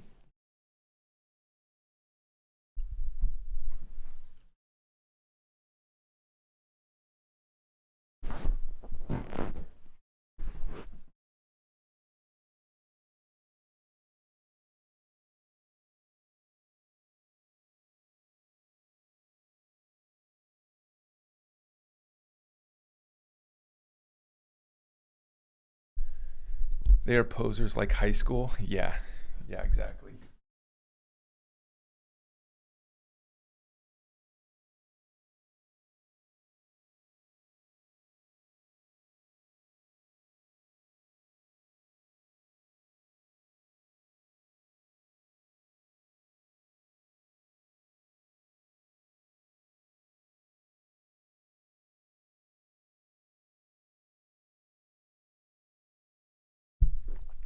Absolutely.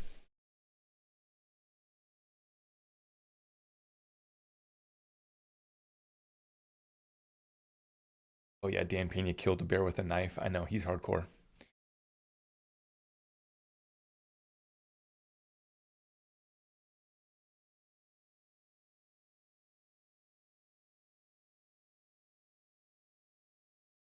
I've not looked into Proton Coin. Nope. What's up? What's up? Mr. Whale believes in XRP. Yep. Yep. I forgot that I don't follow Crypto Whale. I need to follow him. He's a real one in the space. Oh, Whale.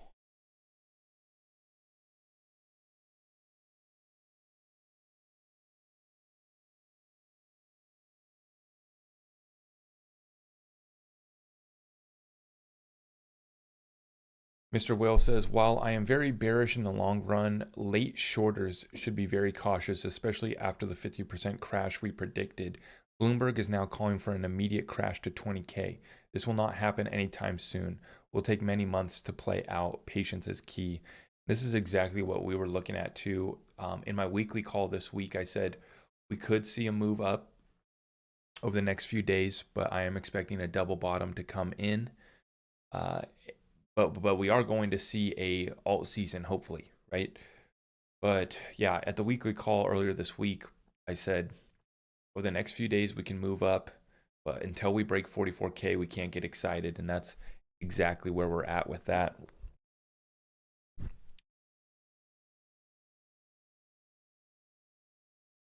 If they were to offer a buyback, would you be forced to sell? I don't know. I don't know. I'm glad I found your TikTok, Zach. Good stuff, man. Yeah, thank you. South Africa in the chat. What is good? Love to hear you guys from all over the place. Thank you. What do you think the Bitcoin bottom will be? 33K. I think we'll go touch 33K one more time. Yeah.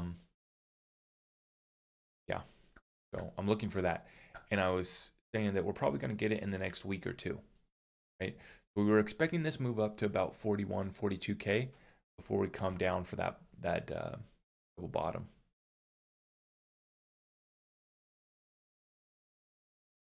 My take on Pulse X, I haven't looked at Hex seriously. What do I think? What are the chances of them buying back? Patrick Riley says 55%.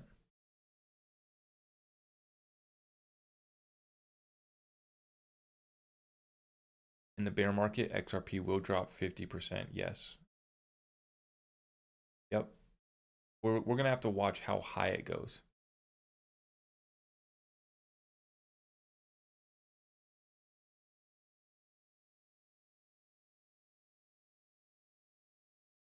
My first XRP I bought were at $1.70, not making this up. No, I know a lot of people that bought last year over $1. Just continue to dollar cost average in, right? Do I think we go lower to 30 cents? No, I think that we'll find a bottom at 50 cents, worst case scenario.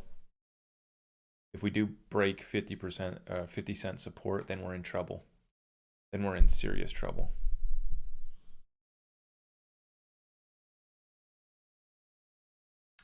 Messy Bun, hello. Thank you for coming in today.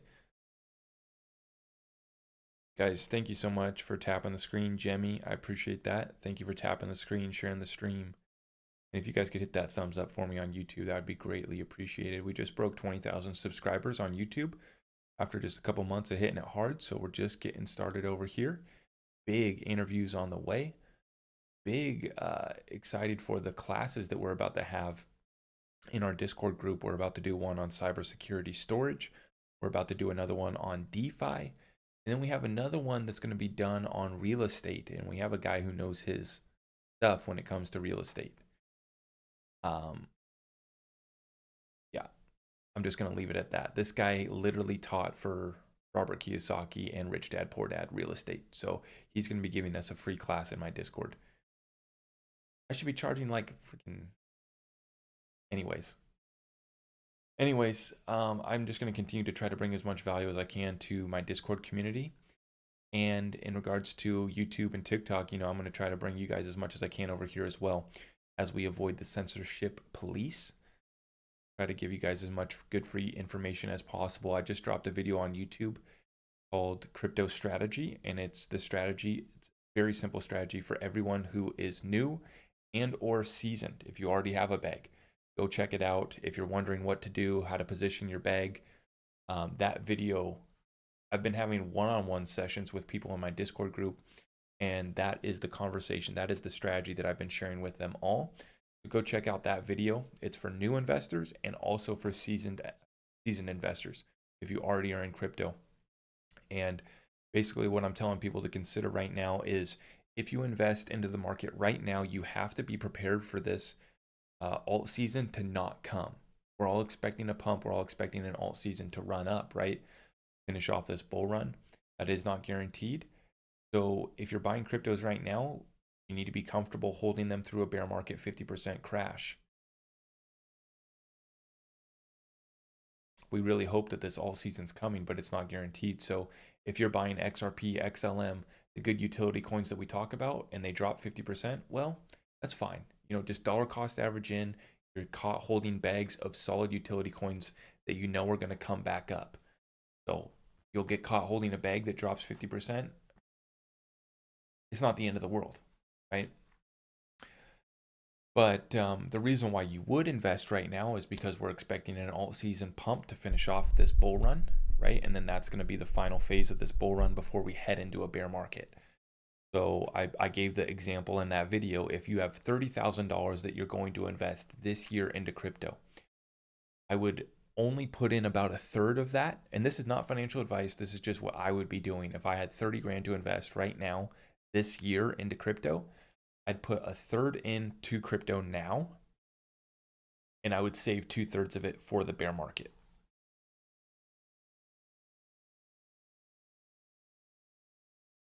Dan Pena wants to fight the devil. He tried paying an exorcist, but he wouldn't let him participate. I know.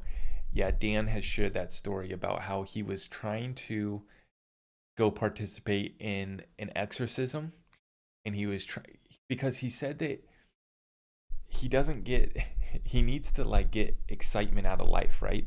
He's done everything. So that was interesting. But he said that the exorcist, he went to one of the best exorcists in the world, but he wouldn't let him participate. But yeah, Dan, the dude's nuts. Dude's crazy.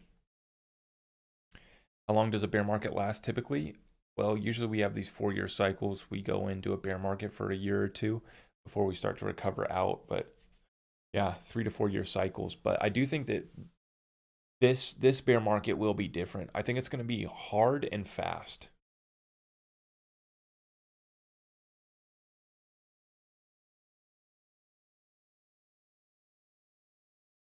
Dan Payne is crazy.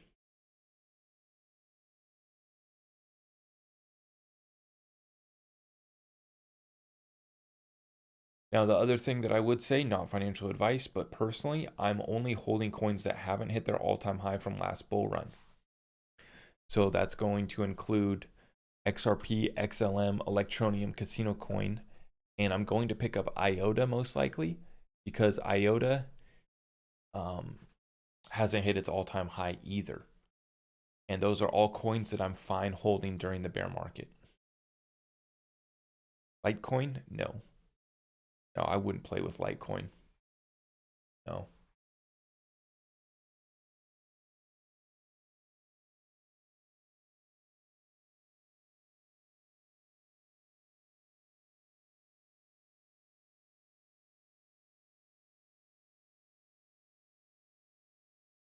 H-bar, yes. Yeah, it's good. In my opinion, XRP needs to have some sort of a DAO to make our stuff grow. So we're going to get a bunch of DeFi happening with Flare Finance and Flare. So there's massive amount of DeFi and utility coming to the XRP ledger. The big thing holding it up right now is regulatory clarity. That's why all these DAOs, all these coins are built on Ethereum. And it's basically all built from Ethereum from the top down. But that's going to change. How about DAG and XDC? Big fan of XDC. DAG, I'm just now learning more. I was reading actually some more information on DAG this morning. I get the approach. I don't see the real partnerships, but I get the approach. The only problem that I have with that use case of data is you don't necessarily need a token tied to it. You could be using a blockchain technology without having a coin or a token tied to it. So that's where I get kind of weary on that use case.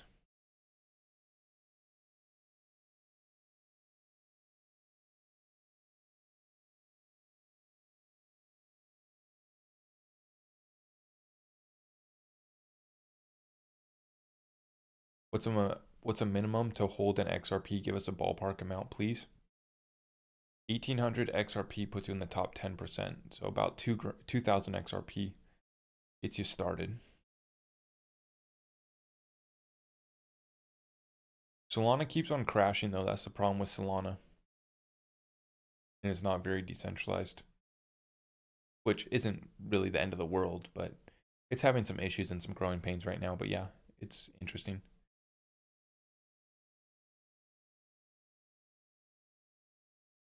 Yeah, the delay on Flare is frustrating, but they're also going for a massive amount of utility in DeFi. So, yeah,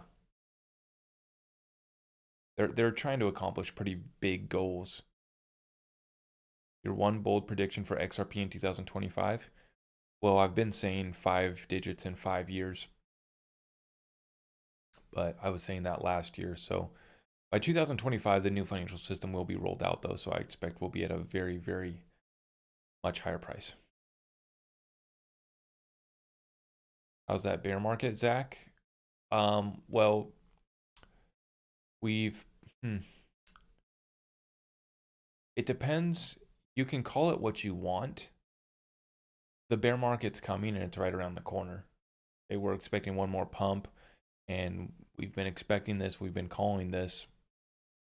But when Bitcoin drops 50%, when XRP drops 60%, by definition, a 20% move is a bull or bear market. So by definition, we actually did head into a bear market. It's just got a bull trap here. So it's pretty much going to plan. What's your opinion on Carl the Moon Nerd and Da Vinci saying XRP to zero? I already addressed that earlier this stream. Actually, it's funny. Just a little bit ago, I talked about them and how these guys are absolute jokes and just a disgrace to the crypto space. Because it's one thing, you made your money off Bitcoin. That's cool, man. You drive a Lambo. Cool, dude. You got a mansion. Nice. But what are you doing for the world, right? Are you making the world a better place? And so to, knock other projects that are actually solving real world problems, actually serving the third world, actually serving 7 billion people on this earth, unlike Bitcoin and unlike you Bitcoin maxis that aren't developing, you're not doing anything other than just spreading BS and making meme content. You're not doing anything for the world. So if that's the case, just go live your life. Like just go live in your mansion, drive your Lambo, and I don't know, do whatever else you want to do. But if you want to actually come have a conversation about crypto and how we can make the world a better place, let's do that. But I have no respect for people like that are just making memes, spreading FUD.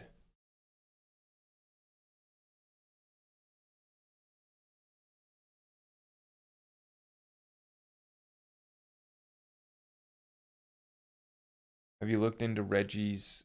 Yes, I've looked into that patent. Not too deep.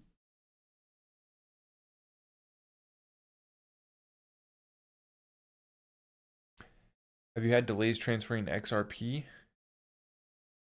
I've had delays transferring from Binance to my wallet, and it's been about an hour still waiting for confirmation all the info is correct. XRP should settle in like 5 seconds max. Yeah, it shouldn't take that long. So Bitcoin maxis are funny. They pay people to FUD XRP since day one. And that makes you even more sure to just keep on investing in XRP. Absolutely. Yep.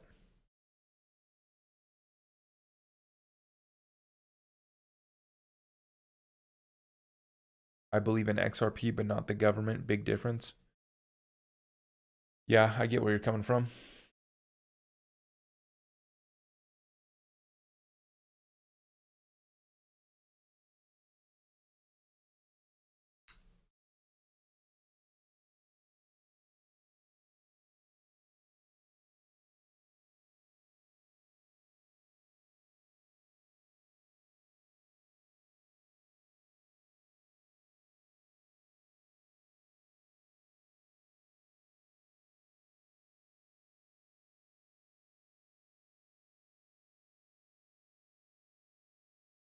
Appreciate you guys for coming in on this morning session. You know, we're just hanging out here.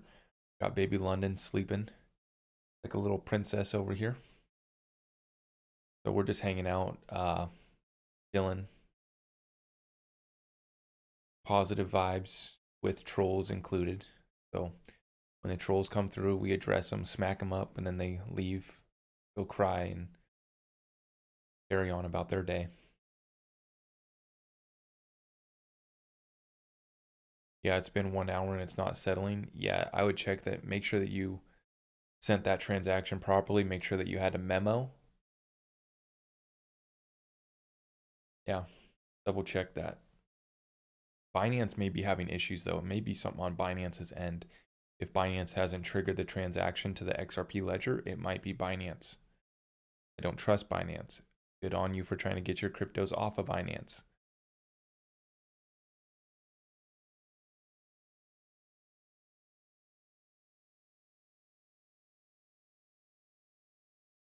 Zach, I'm sorry, but I'm the same guy who commented how XRP goes 3 or 4 digits, even Swift everyday transactions is 6 trillion, but not even 1 or 2 digits value for that. And you said, nice try. Yeah, I don't know what silly comment you made, but thanks for showing back up. I don't know what your comment was, but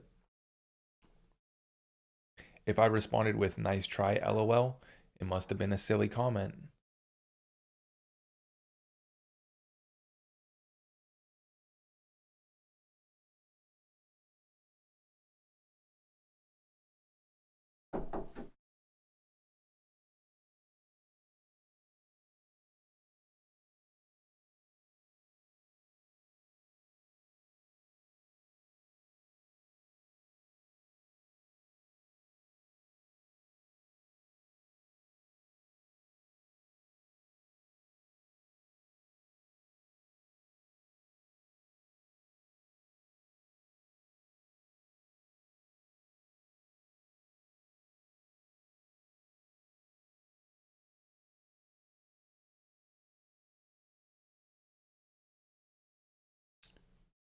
That was a question, not a comment.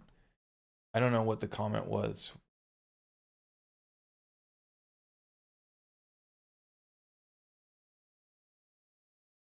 Were you saying that it would only equal 1 or 2 digits value for that? Because that math doesn't add up.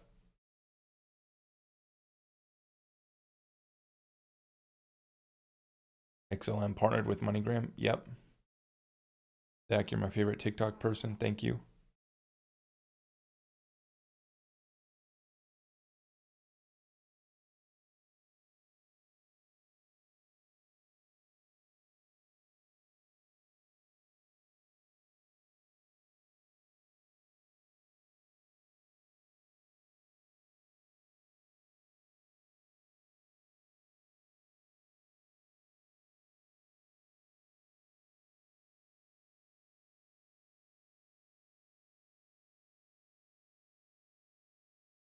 What projects you reckon have the potential to most help the average person around the world?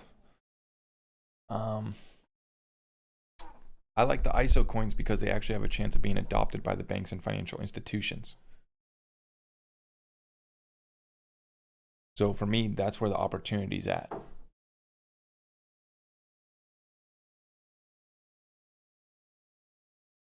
A lot of people are into, oh, like the phantom ecosystem's growing and this and that. I don't hold projects that are meant for the regular people to play around with. I hold projects that are meant to be the infrastructure of the new financial system. That's the difference.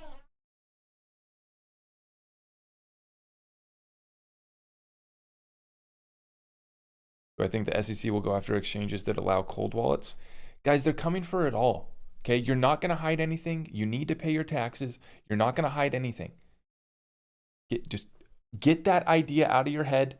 I don't know if that's where you were going, but I'm just addressing everyone in general. You're going to pay taxes. They're going to watch everything. You might have to get the jabby jab to even have your freedoms, which is already underway. They are coming for us, 100%. This isn't rainbows, sunshines, Mai Tais on the beach. It's the purge in every inner city of America right now. You're not going to hide anything. The plan for us is for us to own nothing and be happy. We're going to own nothing and be happy. That's their plan for us. Someone asked me, could I hide my or if they ban crypto, can I just move it to a cold wallet?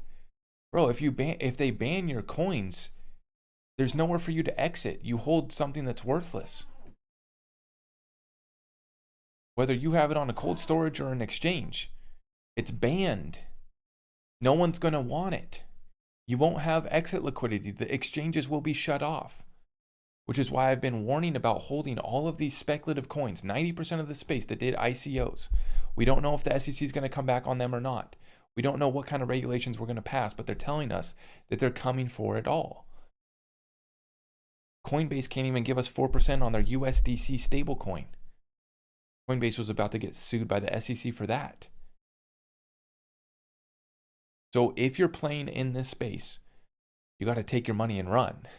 You got to make your money and get out of that. Your time wonderland when I said it was going to crash and it wasn't going to last, and no one wanted to hear that. And the crypto kids got mad at me. Now it's down 90%.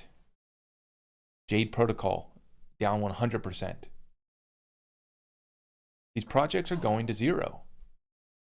They're coming for it all. They're going to try to tax the hell out of us. Who knows if they even allow Bitcoin mining to be a thing? The IMF has just been destroying Bitcoin proof of work. They're coming for it all. And in regards to digital currencies, there is no hiding it. There is no hiding it. If you want to hide money, if you want to hide wealth, it's going to have to be physical metals.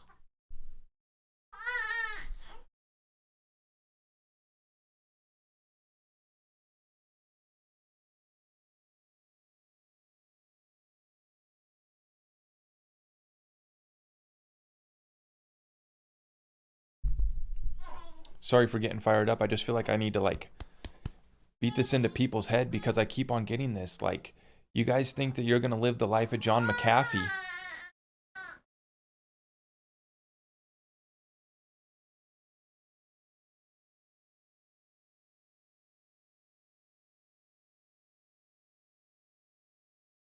You guys think that you're going to live the life of John McAfee, hiding everything from the government, not paying any taxes, and just living on your yacht, hiding from the government. If that's your plan, good luck. I respect it. I'm not a fan of the IRS. I'm not a fan of the government. Neither is London. But we have to understand the reality of the situation. I'll be right back. We need to change a diaper. I appreciate all of you guys. Thank you so much. Appreciate all of you guys. I will be back in just 3 minutes, 17 seconds.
different drink. Got London's bottle. Yes. Emergency. The coffee cup.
All right, YouTube, TikTok, sorry.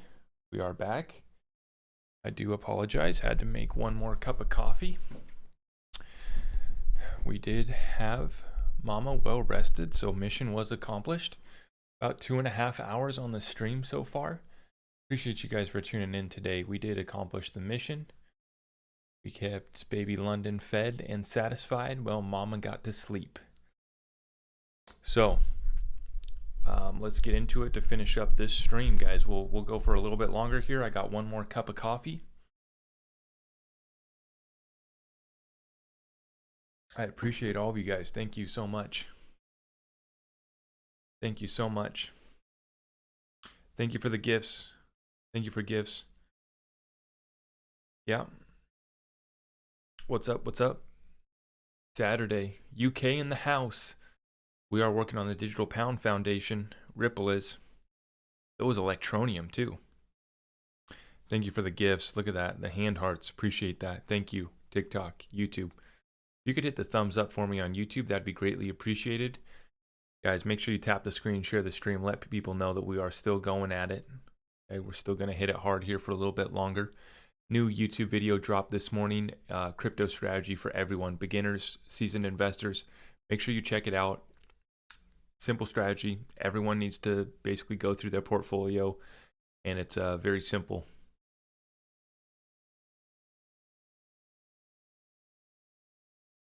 Very simple. Okay.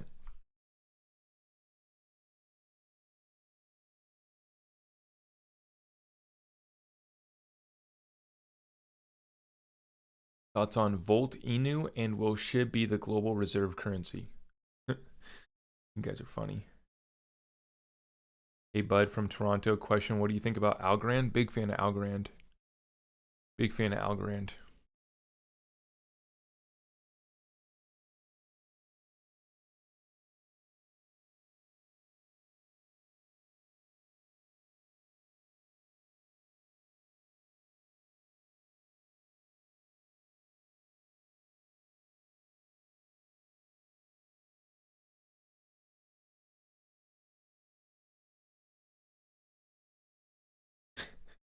Jen Psaki says, if you don't buy anything, you won't experience inflation. That's our White House logic right now. If you don't buy anything, you won't experience inflation.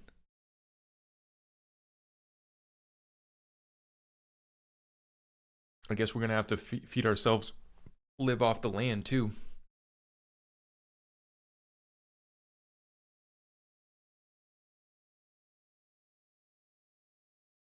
I like this tweet from Mr. Whale. Both Democrats and Republicans think the other side is in a cult. I think both sides are correct. Yeah, I agree. I think it just comes down to where do people get their news? Are they mainstream news, Fox News or CNN, MSNBC, or, you know?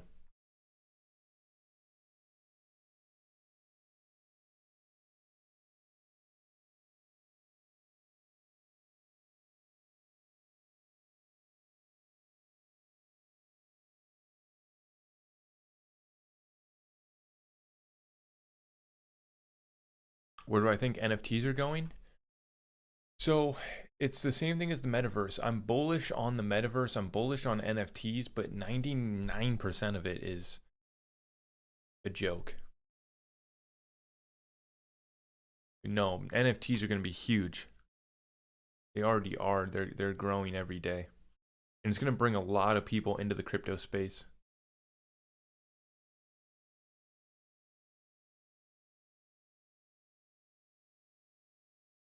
Am I still into Q?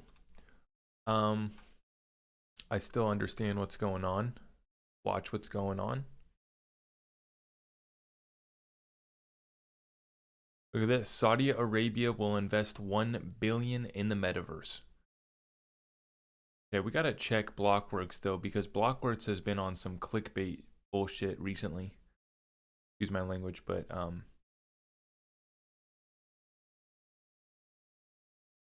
yeah, I mean, big time investments into the metaverse are happening, into NFTs as well.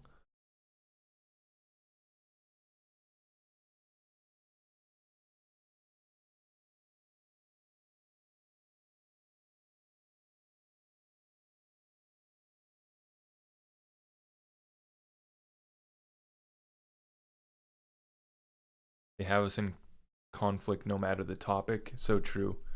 So true. Yep. Zach, I asked a serious question way back. Repeat your questions, YouTube.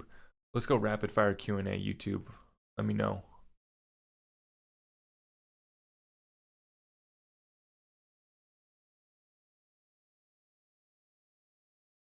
Do I think a buy limit of 35-cent XRP is too low? Yeah, I don't think that that's going to come through. If we break, we'll tap down to 50 cents and recover before we go all the way down to 35 cents.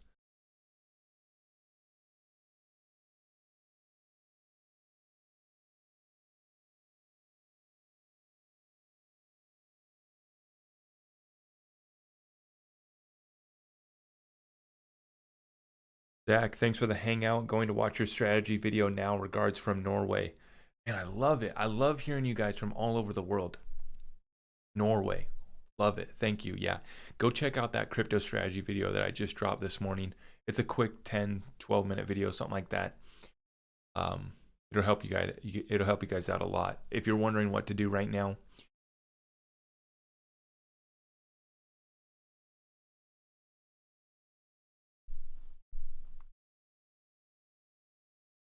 I read on the Swift website that the messaging system goes live in November. Yeah. Swift is rolling over to ISO, or upgrading to the new ISO standard in November. Okay. So yeah, it's all coming, guys. It's all coming. Very exciting time to be alive.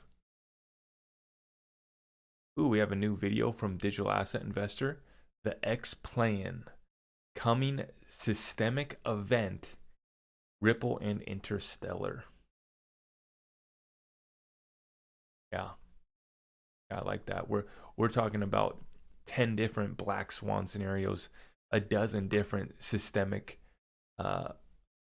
events that would cause a systemic event. Right? There's about a dozen different catalysts that actually could cause this systemic event. And you're already starting to see Russia, China go away from the US dollar. This is all the start of it.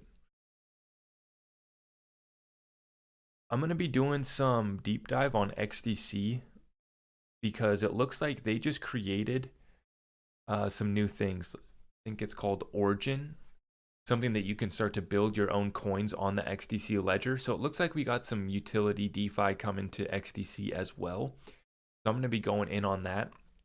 I just followed this guy. He's an XDC developer. He works for Zinfin. So him and Quincy are the two XDC developers that I follow.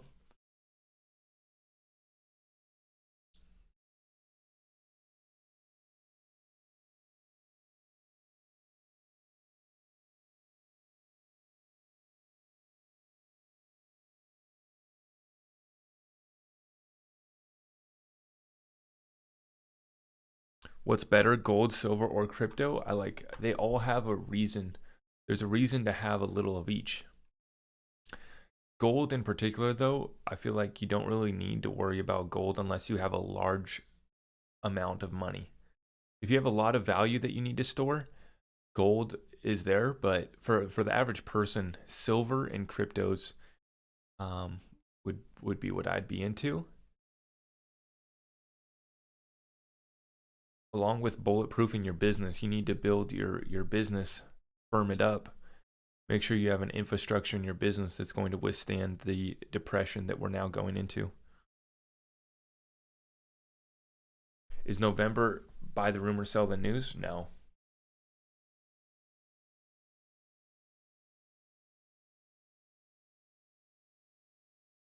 We should have already gone through a bear market by the time we get to November when Swift will roll over to ISO. So at that point, it should just be utility run kicking in, and we should be off to the races.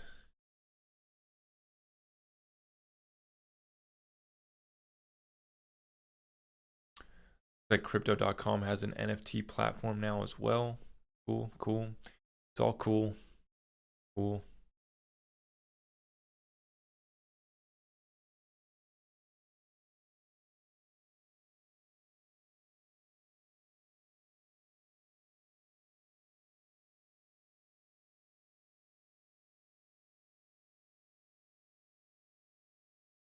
come check out my article on NFTs. I plan on writing more to educate the blockchain use cases and capabilities with XDC. So this is cool. Quincy wrote an opinion article. It's cool. XDC Foundation developer Quincy Jones discusses the practicalities and applications of NFTs in the fintech space. Actually,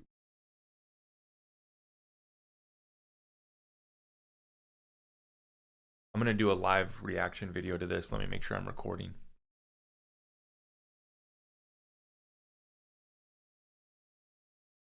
Just take a sip of coffee before we start this.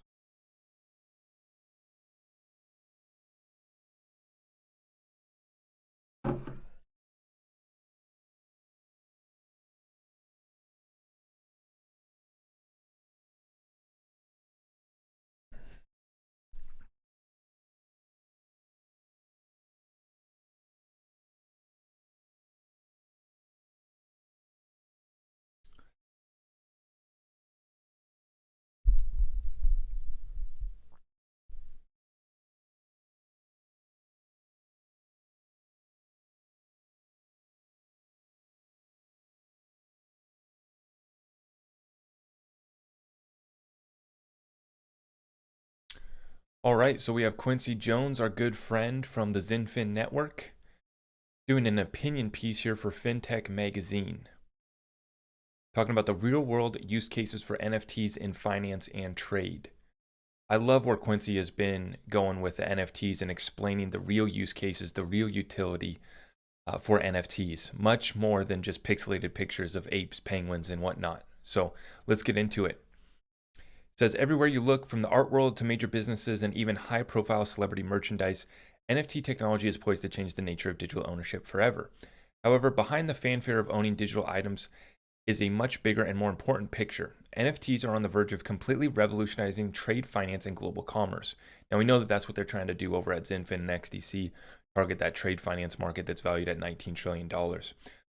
There is the potential to tokenize a wide range of assets and connect real-world finance or origination to the DeFi markets. Trade finance instruments such as fixed income products and investment notes can securely move along the blockchain in a manner that brings transparency, facilitates seamless settlement, and extends liquidity at the same time. Smart contracts eliminate intermediaries, reduce counterparty risk, and preserve the integrity of deliverables. We're talking about a new class of financial assets, as well as a significant overhaul to almost every payment system, financial service, and supply chain in the world, and it may be coming sooner than most think. This is what we're waiting for, Quincy. This is what we're waiting for. How NFTs can play into trade finance. NFTs are more than just JPEGs on a blockchain. They represent digital ownership. They are built upon smart contracts and blockchain technology. The same decentralized networks that power many popular cryptocurrencies, blockchain platforms are by definition trustless, highly secure, and offer completely verifiable data and immutable ledger history. Smart contracts, meanwhile, are self-executing, predetermined agreements that reside on the blockchain and redefine how the assets on the blockchain work. Leveraging this, NFTs can take any type of information, be it an image, a 3D model, a document, anything really, and give it a form of uniqueness and tangibility by making it cryptographically unique from any other batch of data, even if otherwise identical. This means that NFTs represent a fundamentally more useful form of digital information. The data encoded into an NFT cannot be altered, counterfeited, or in any way accessed by anyone not in possession of the appropriate cryptographic keys. Even if an attacker should manage to steal an NFT, the history and destination would still be completely visible to everyone. You can also tokenize contract agreements themselves with liability NFTs and asset NFTs, which are created to show ownership of a given contract for the promiser, the party who makes a promise, and the promisee, the party who receives the benefits of the contract. And this is where it's at, guys. This is real estate, business deals, trade finance. This is where it's at right here. This is where real money's at. Even though there's plenty of money in the apes and all this, the pixelated pictures, this is where it's really going to go down. Think of the stock market, think of real estate. We have a lot that is yet to be tokenized.